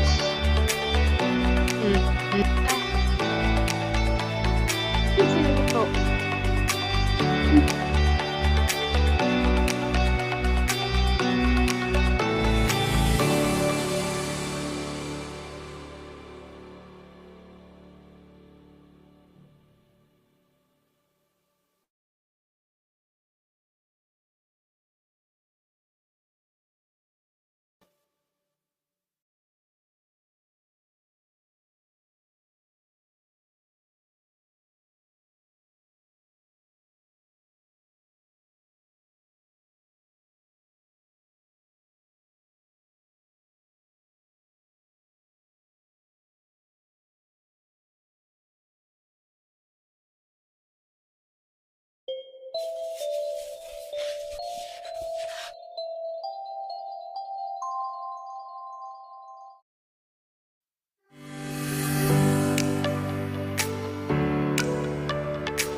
Once again, to our attendees and participants, our evaluation and attendance sheet was already posted through the official comment chat box in our Zoom meeting and the comment section of our Facebook Live.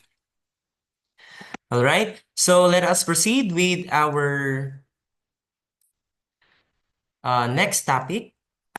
But before that, let us also acknowledge our attendees and participants coming from the Isabela State University. Good afternoon. And at this moment, let us now proceed with our topic number 3, the culinary exchange programs, enhancing cooperation through food diplomacy. Our last speaker for today's session is a hospitality professional with a notable academic background. She is a cum laude graduate who earned a Master of Science in Hospitality Management from St. Paul University, Philippines in the year 2017, and is currently pursuing a doctorate degree in Hospitality Management. Her knowledge covers a wide range of technical education and skills development authority certified disciplines in the hospitality business, including food and beverage services, bartending, bread and pastry production, front office services, and housekeeping. She has received significant accolades from the Alliance of Hospitality and Tourism Movers of the Philippines in recognition of her contributions to education and leadership.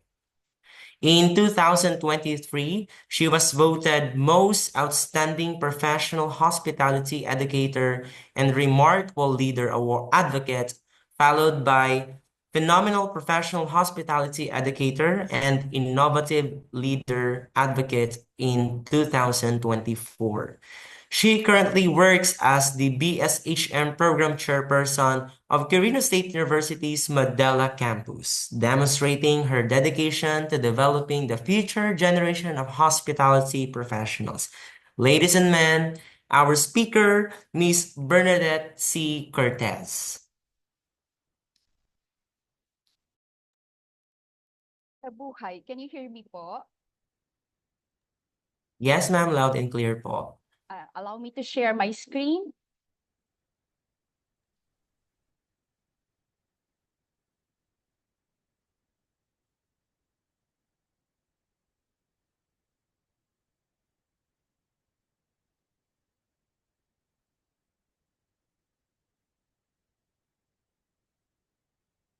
So good afternoon, everyone. Today, I'll be discussing culinary exchange programs and how they enhance cooperation through the power of food diplomacy. As Sam Shapel-Sokol, a public diplomacy scholar, wrote in a 2013 article in the Hague Journal of Diplomacy, food diplomacy, or the culinary diplomacy, is the use of food and cuisine as an instrument to foster cross-cultural understanding with the aim of enhancing interactions and cooperation. To begin, let us establish a common idea of food diplomacy. Basically, food diplomacy is not a new concept. It has a history that goes back as long as civilization itself.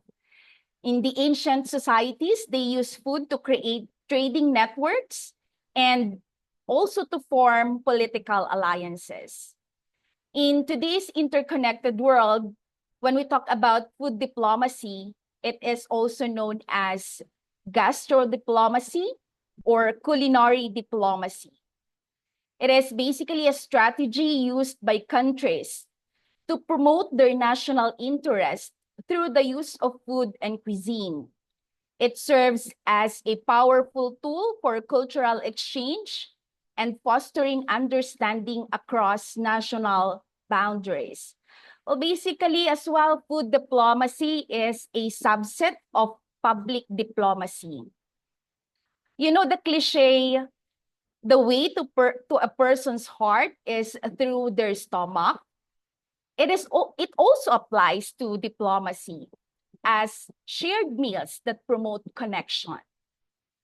There are already existing official government-sponsored culinary diplomacy programs, and they are thriving in the countries such as Taiwan, South Korea, Singapore, Thailand, Malaysia, Indonesia, even Lebanon, Peru, Israel, the United States, Cambodia, Japan, and the Nordic nations. So how does food diplomacy work? Okay, one way is the establishment of the culinary exchange programs. Culinary exchange programs, which involve the sharing of recipes, skills, or the cooking techniques and ingredients, they are excellent examples of food diplomacy in action. These programs bring together individuals from diverse backgrounds to share their culinary traditions, to learn about the cultural significance of the food, and to engage in meaningful cultural dialogue. These exchanges usually offer significant economic benefits, stimulating, of course, tourism and trade. But beyond financial gains, culinary exchanges provide opportunities for individuals to immerse themselves in diverse culinary cultures, expanding their professional networks as well as personal understanding. Culinary exchange programs have a lot to offer, not just for the individuals, but also for communities and the world at large. Here are some of the key benefits. First, promote cultural sensitivity and inclusion. For culinary exchange programs, they challenge assumptions about different cultures. Participants get a better grasp of the various flavors, ingredients, and cooking techniques that make up a cuisine, fostering empathy and challenging preconceptions. Let me provide you with a possible example of this. Say, a culinary exchange program that would bring together chefs from the United States and Japan. The American chefs initially would just focus on the Japanese sushi as a stereotypical dish, but then they learn the intricate techniques or the philosophy behind the sushi, as well as the great diversity of the Japanese food, aside from sushi. So with this exposure, it will challenge conventional beliefs and promote a greater knowledge and appreciation. So you see, for culinary exchange programs, it can break down stereotypes and foster understanding across cultures. Second is encourage cultural dialogue and exchange. Sharing meals and cooking together can provide an ideal setting for meaningful discussions about culture, about history, or even personal experiences. And this promotes a sense of shared identity and belonging, It will definitely reduce barriers and will increase trust among communities.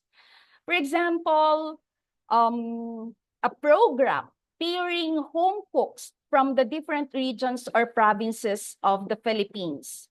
Now, the participants will be sharing their traditional recipes, and then they learn about the cultural significance of the food, and then they engage in conversations about their family traditions, their personal experiences, and their perspective of life.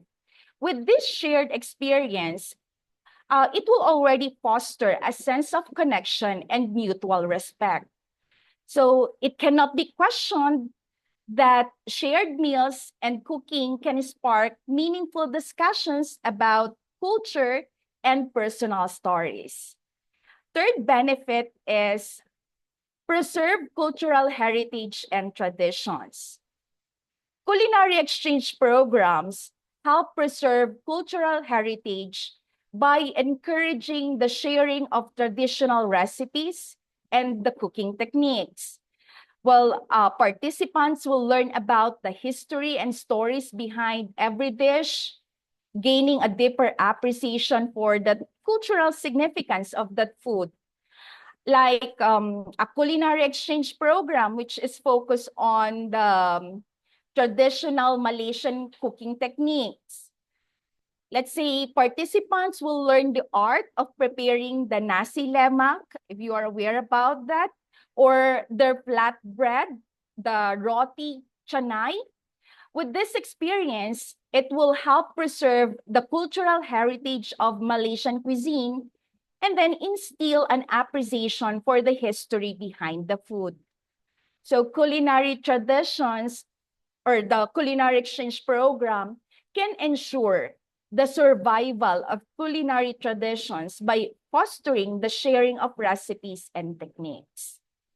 For the fourth benefit, it can foster innovation and fusion cuisine. The exchange of culinary practices frequently result in the creation of new dishes that incorporate features from different cultures. This fusion or the fusion cuisine will represent the world's interconnectedness and basically the ability of food to unite people. We can have like a collaboration between, say, Italian and the Thai chefs. So the chefs combine the traditional Italian pasta dishes with the Thai flavors and ingredients, creating innovative fusion dishes that will celebrate the diverse culinary heritage of both cultures. The exchange will definitely spark creative culinary innovation and highlights the power of food to bridge cultural differences. So as it was mentioned, it will really inspire the creation of new dishes that reflect the interconnectedness of culture. And for the last one, it will promote sustainability and equitable food systems. Culinary exchange programs can also raise awareness about the challenges and opportunities related to food production and consumption. Participants can learn about the sustainable practices, the local sourcing, and the importance of equitable food systems. We can have a program which is focused on sustainable agriculture and local sourcing, while participants will learn about organic farming practices, also the benefits of supporting the local food producers, and the importance of equitable food systems.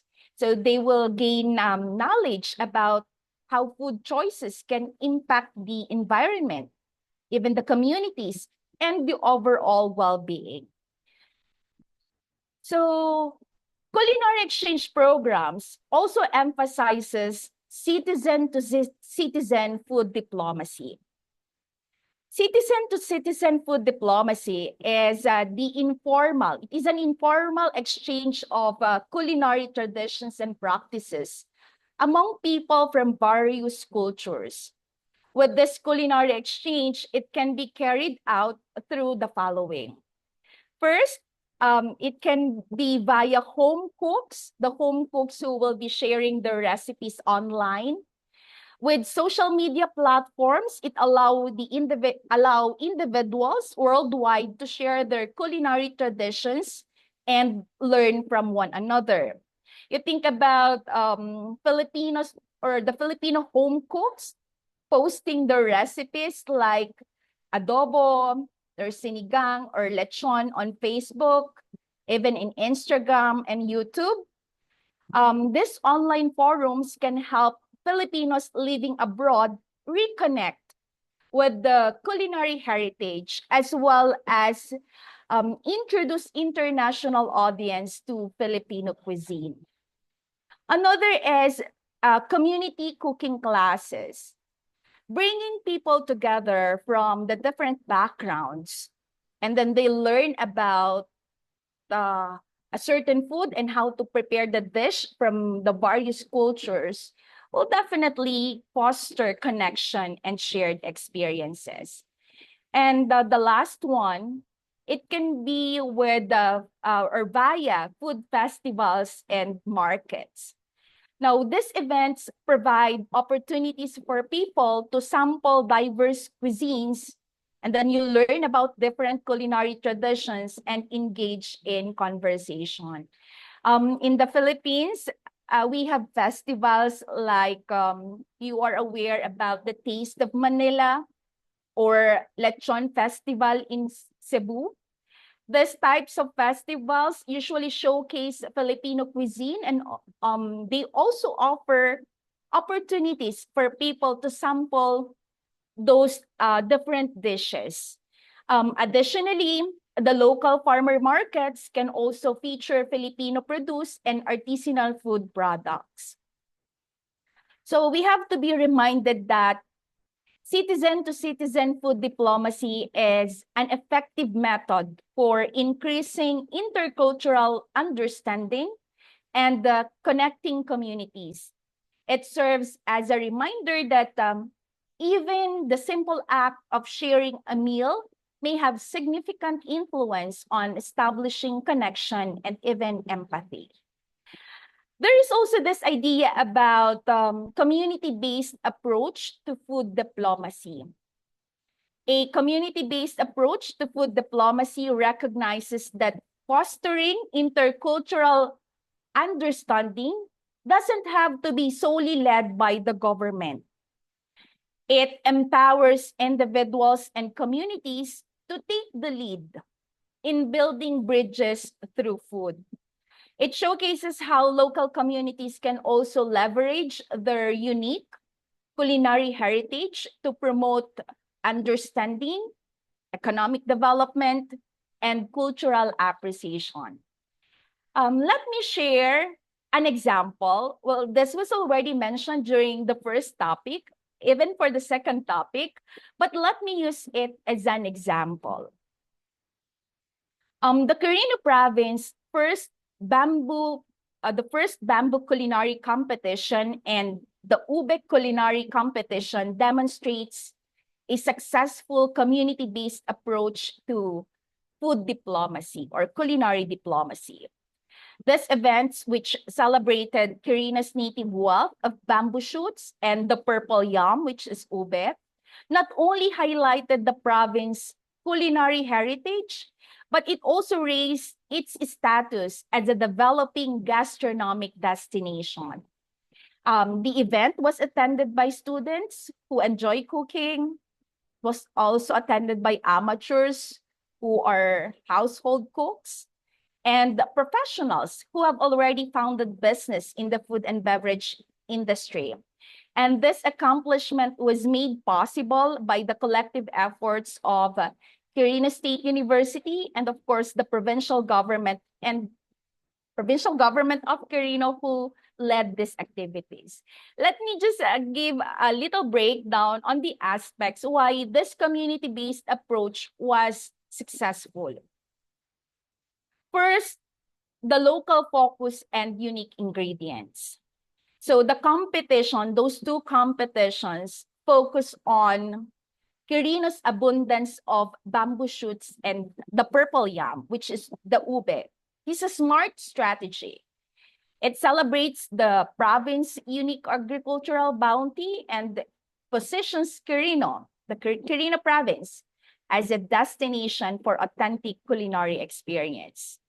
The two events, or rather, not only showcase the diverse ways these ingredients are used in Quirino's cuisine, but also emphasize the importance of preserving and sharing these local traditions. Second is there is inclusive participation. By including students, the amateurs, and professionals, the competition created a platform for a wide range of participants to showcase their skills and celebrate their shared love for food. This inclusivity encouraged participation from all levels of culinary experience. The third is, you can see there is collaborative effort. The joint effort of the university and the provincial government demonstrates strong community support and a commitment to promoting Quirino's culinary heritage.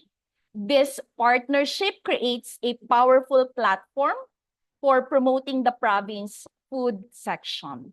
And for the last one, the gastronomic destination promotion, the two competitions successfully positioned Quirino province as definitely a growing gastronomic destination. By showcasing its unique culinary offerings, the events attract food enthusiasts. There were also tourists. There was a media attention, generating interest, not just within the province, but within the region as well. The beauty of community-based approach to food diplomacy lies in its ability to tap into the collective energy, creativity, and the passion of individuals and groups. And it's a testament to the power of food to really connect people and build understanding. And definitely it will lead to a positive change. Another thing is the participation in the food or in the World Food Expo. We usually have this one as well in both in the Philippines and in other countries. And the World Food Expo is another event that promotes culinary exchange. It's a large-scale event that would bring together food producers, distributors, retailers, even the chefs, food enthusiasts, and the industry professionals from around the world. And it is essentially a global celebration of food, showcasing the diverse culinary traditions and innovations happening across the globe. There are exhibits and showcases wherein for the exhibits and showcases, countries often have their dedicated pavilions showcasing their unique cuisines or their culinary traditions or food products. There are also companies from all over the world that display their products. World-renowned chefs and culinary experts offer cooking demonstrations during World Expo or during WOFEX. There are also tasting, interactive sessions, sharing their expertise, and inspiring culinary creativity. And of course, you usually check the latest trends in food technology, packaging, and sustainability or sustainable food production during World Food Expo. There are also events and activities such as culinary competitions, food and wine pairings, interactive workshops, and networking opportunities because the expo would provide a platform for professionals to connect with each other, and then they share knowledge, and then it will forge partnership. I must say that a World Food Expo is really a vibrant and exciting event that would really bring together global food community. While food diplomacy offers immense potential, it faces challenges as well.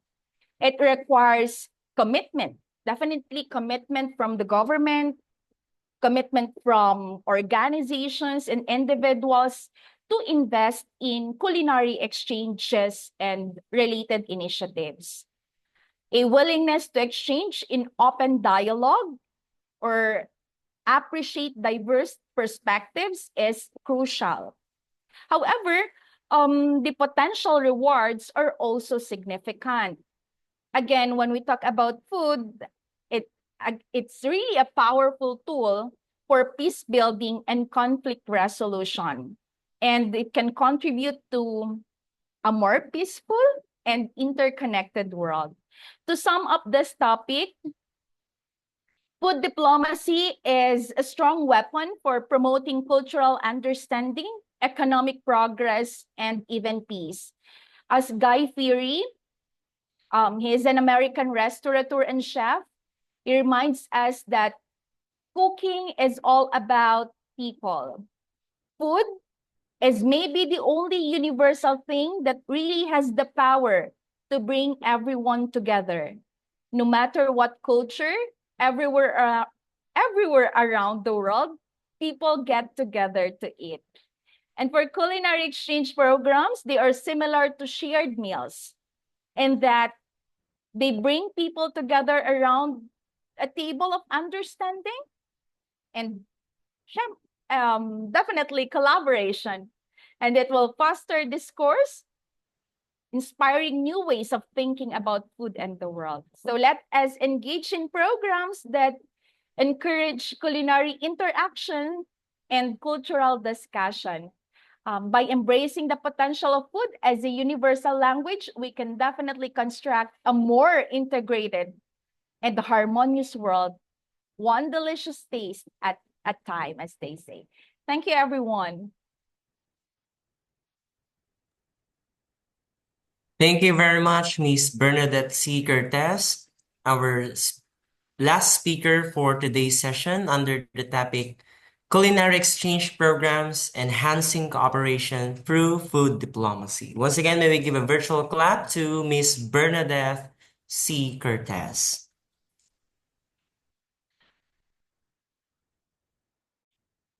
At this point, let us award the Certificate of Recognition to our speaker.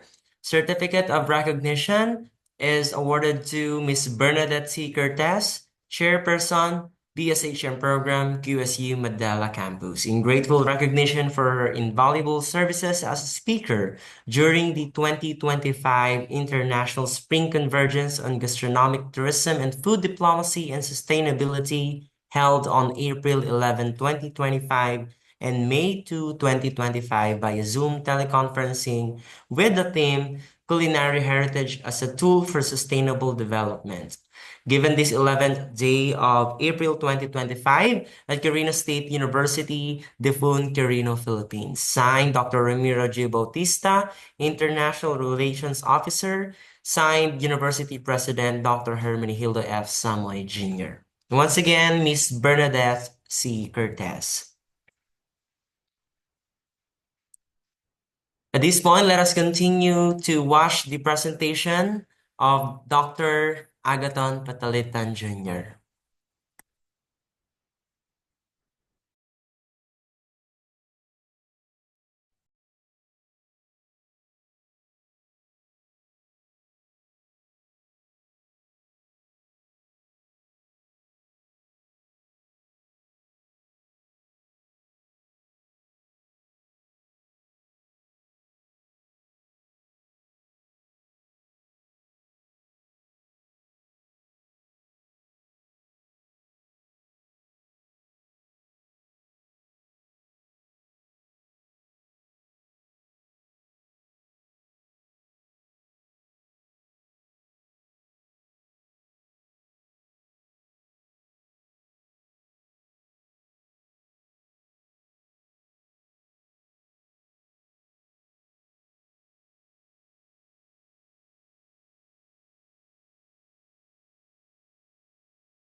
On a cool autumn afternoon during a secret stall in the rose gardens behind the mansion, Isabella encountered Samuel, a charming, humble young man whose eyes shone with quiet determination.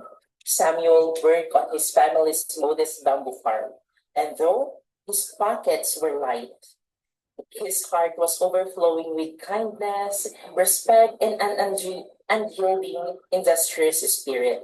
This conversation flowed effortlessly under the ancient oaks, each wood cementing a deep, unspoken bond.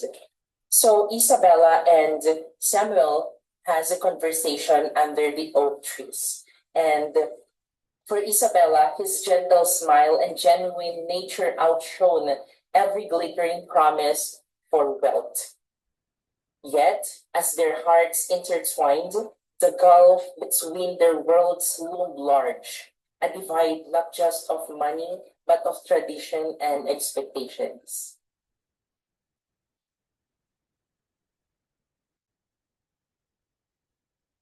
But news of this forbidden affection soon reached Isabella's family.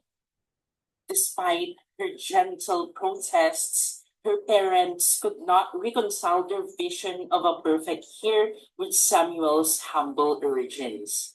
Still, in a twist of fate, they extended an invitation to Samuel, hoping to gauge his character in the familiar opulence of the mansion. That day, the grand entrance of the estate glistened with polished marble and golden light. Samuel, dressed in his best, although simple attire, stepped into the mansion with a hopeful heart, yet as he mingled with the family and shared his dreams, a hush fell over the gathering when his origins were discreetly revealed. How can you possibly understand our will? His future in-laws whispered sharply in a moment of cruelty. Their disappointment spilled over. Samuel was abruptly dismissed, ushered out of the resplendent halls with a curse.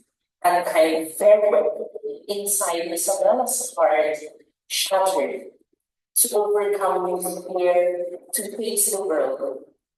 She wept silently inside her room, bolting the door against the hurt. Outside, Samuel walked the rain-kissed streets, his steps heavy, echo and a silent lament for lost love and misunderstood words.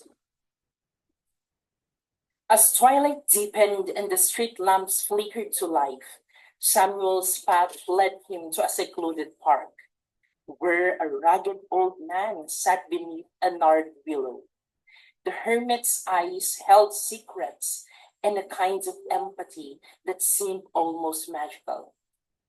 Noticing Samuel's forlorn demeanor, he spoke in a soft, measured tone. Young man, what sorrow burdens your soul on a such night? Samuel, voice trembling but determined, recounted his painful ordeal, the rejection by Isabel's family, and the crushing weight of his own humbling origins. The hermit listened intently, his gaze shifting from spectacle to compassionate. Then, in a tone rich with the timbre of ancient wisdom, he revealed a truth that felt impossible yet profound. Mark my words, dear child. Fate has chosen you for greatness. In time, Isabella's family shall see valuing love and character over mere wealth. And listen well, your destiny is intertwined with a culinary miracle. The very produce of your bamboo shall revive not only hearts, but a crumbling legacy. Only a noble man, such as yourself, can mend this fractured past. In that moment, Samuel felt an unfamiliar energy stir within him, a spark of hope and an almost tangible promise of redemption. With a respectful bow to the hermit, who seemed to vanish as mysteriously as he had appeared, Samuel resolved to transform his pain into the force for change. He would return home and share the wondrous message with his family, a message that would soon birth a culinary crusade. Under the modest roof of Samuel's family home, a warm cottage surrounded by flourishing bamboo groves, the news of the hermit blessing rekindled hope. At the dinner table, a simple fare was shared. Samuel recounted every word of his encounter. His mother, wise and perceptive, leaned with a gentle determination. Sometimes, my son, the language of heart is spoken best through the stone. Our bamboo shoots carry not just flavor, but the spirit of our land. Let us transform them into wonders that can soften even the hardest of hearts. An idea blossomed in Samuel's mind like the first delicate sprout of bamboo after a winter frost. Together with his family, he began experimenting with their prized bamboo shoots, already famous in the region for their unique texture and rich flavor. They envisioned a sequence of dishes, each a testament to creativity and love, designed to enchant and transform. After relentless nights of testing, they perfected 11 extraordinary recipes. Samuel's eyes shone with passion as he mapped out a meticulous plan. For the days to come, one dish would be delivered each day to Isabella's mansion. A secret culinary call to her family, inviting them to taste the transformation and perhaps consider a change of heart. The plan was set into motion with a hopeful urgency. For a month, as Isabella's family grappled with declining fortunes in the looming threat of bankruptcy, measured mysterious packages began to arrive at their mansion, each containing one of Samuel's extraordinary barbecue dishes. Every day revealed a new chapter in this Victorian love legend. The mansion's staff discovered a basket of freshly baked pandesal. Its warm, inviting aroma touched even the most cynical hearts, evoking memories of long lost comforts and the familial love. And that is the bamboo shoot pandesal, or called pan de ramon, that was received by the family of Isabella on their mansion. The third day surprise was a cupcake named bamboo shoot cheesy cupcake that used the unexpected sound of melted cheese with the subtle earthiness of bamboo, a dish that sparkled intrigue and light. So this time, the family of Isabella was thinking of something like, what if they should introduce this into their business as the chef of a famous restaurant in their town that is now in bankruptcy? So that is the beginning of the intrigue of the family into doing such things like that. On the 14th, a perfectly crafted tart with its crisp, buttery crust and tangy filling made its entrance to the workday. Each bite seemed to tell a tale of resilience and hope. With that product, the family of Isabella began to think that this product is maybe the success of their rebuilding their family's business to regain the restaurant's famous. On the 5th day, saw Philippine times arrive, a reminder of hearty breakfasts and the simple joys of home. They warm the hearts of those who tasted them.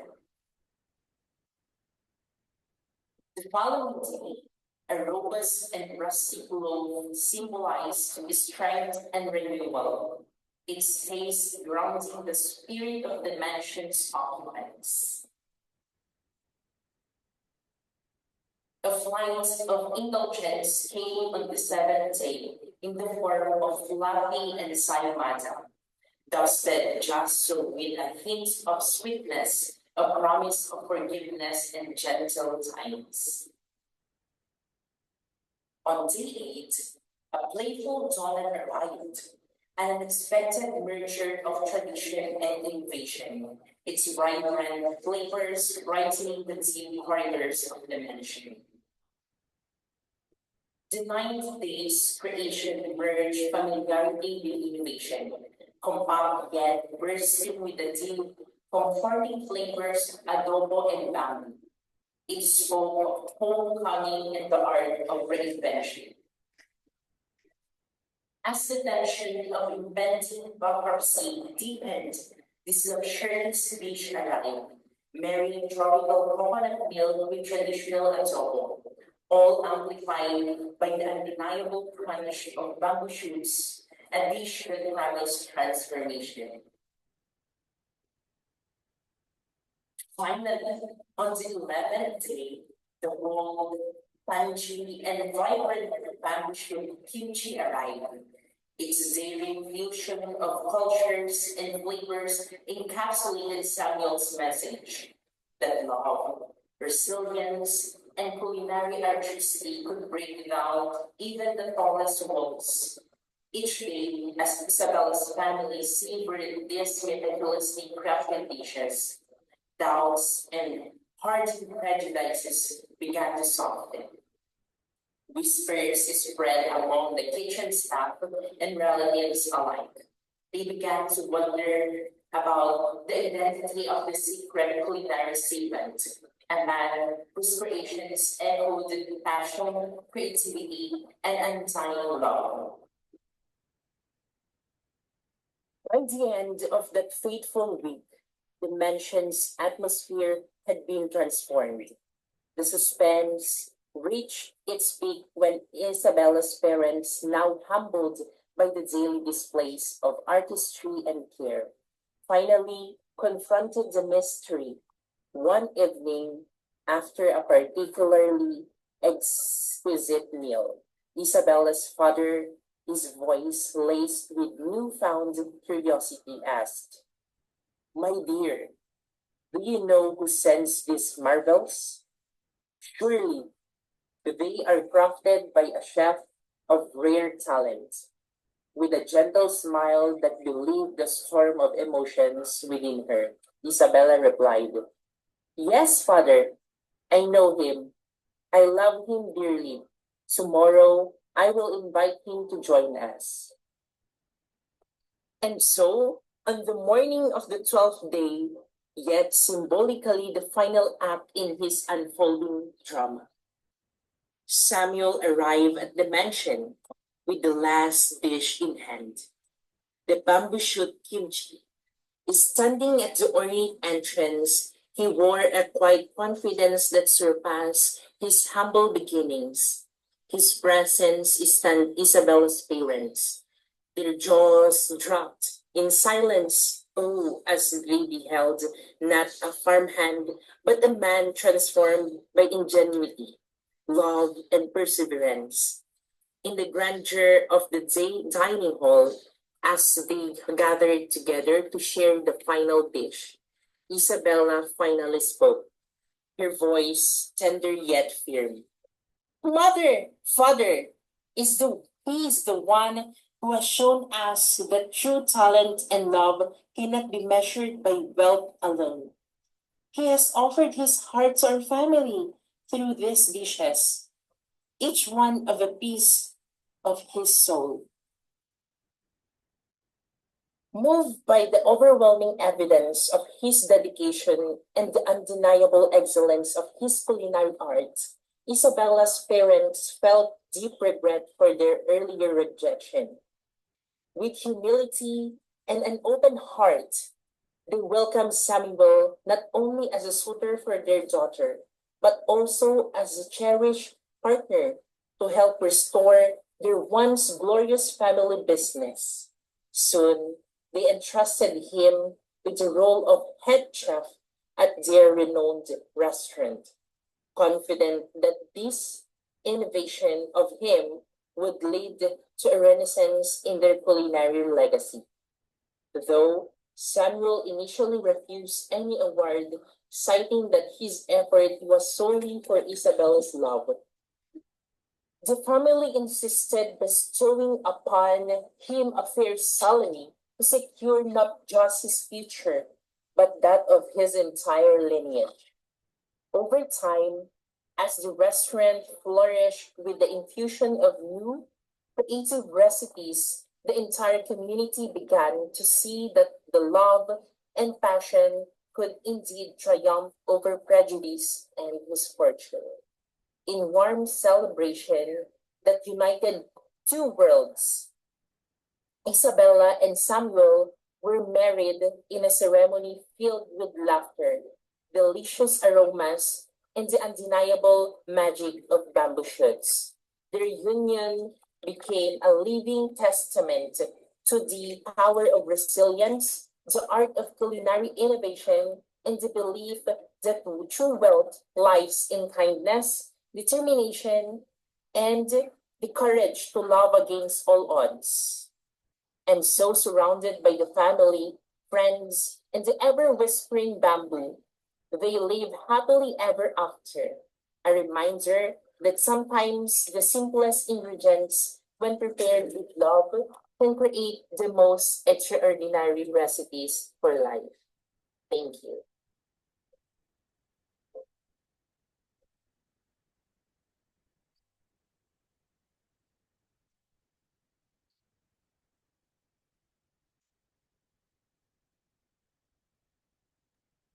May we give a virtual clap to the very beautiful storytelling coming from one of the students of Quirino State University. At this point, let us now proceed with the awarding of the virtual certificate to our speaker.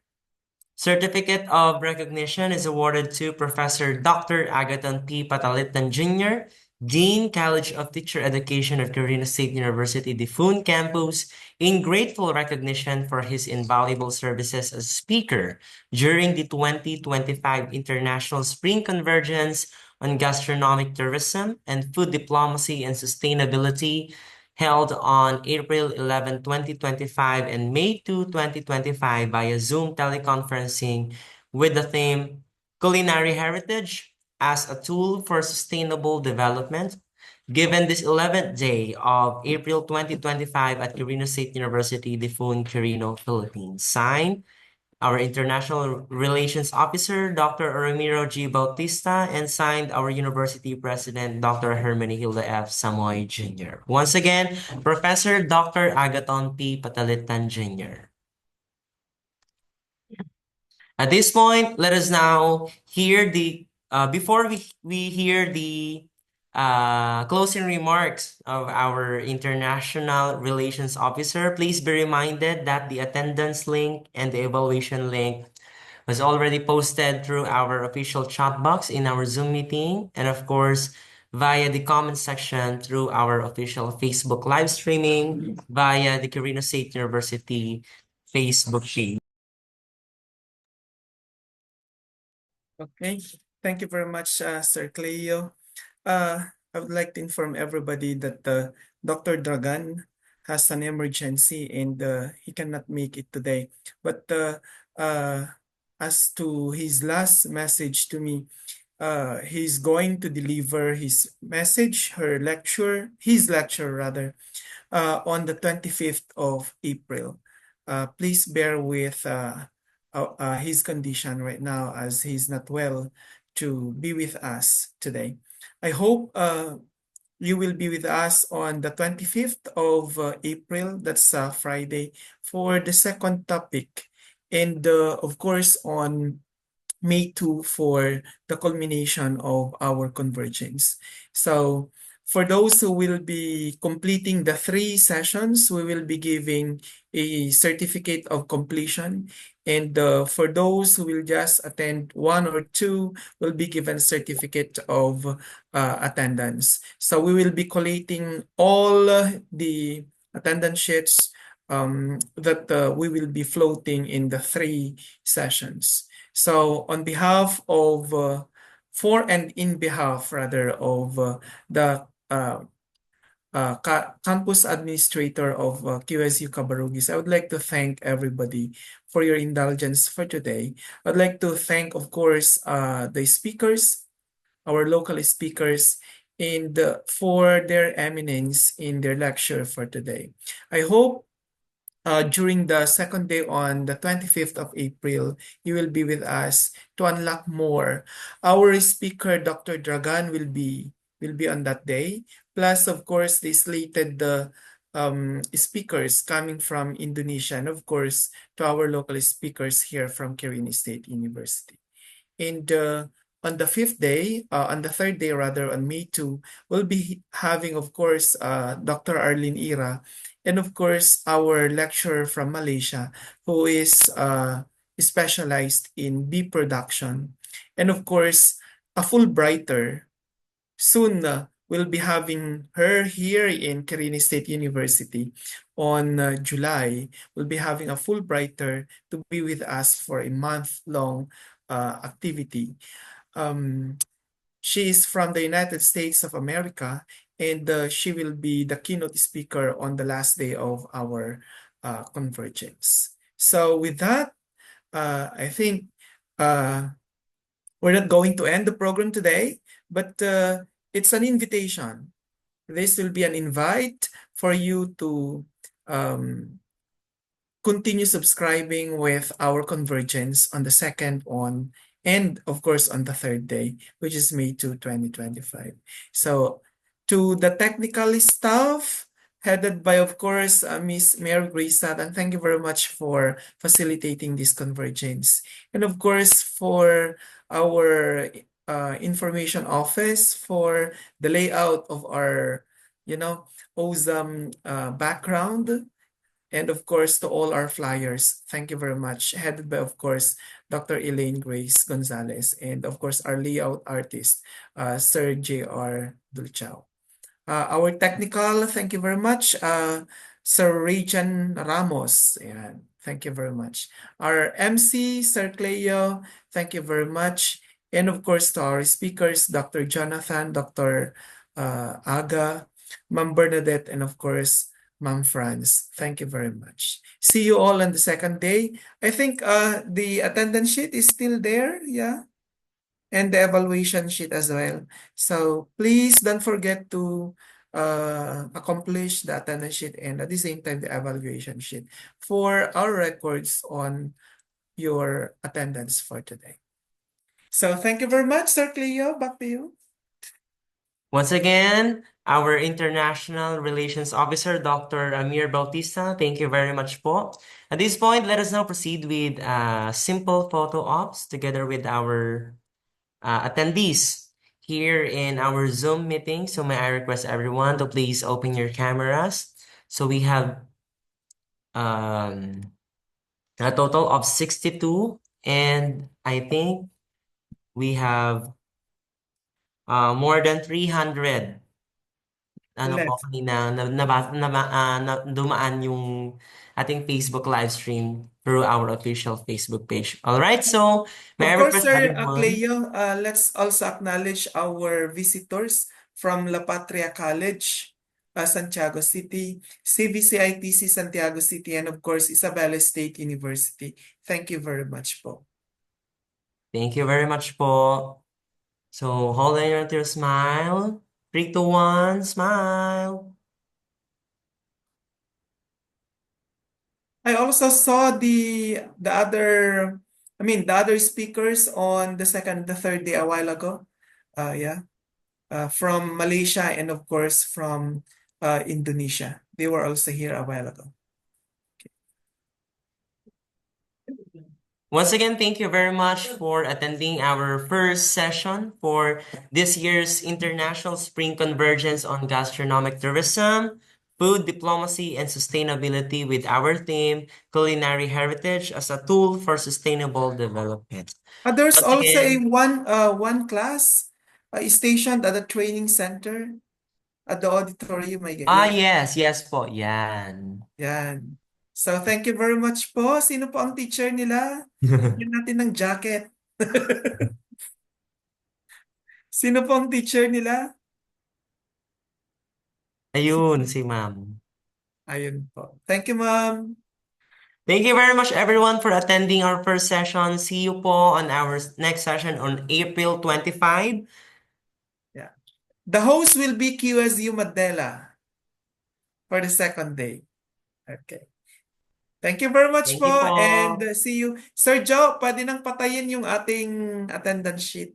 Thank you very Yes, much. 371 ang attendees. Yay. Thank you, bro. And ang dami po nating viewers ngayon, parang 2,000 plus kanina. No, dami po. So, ang dami Wow. po nating reach. Yan. So, thank you very much po and see you on April 25. Bye, guys.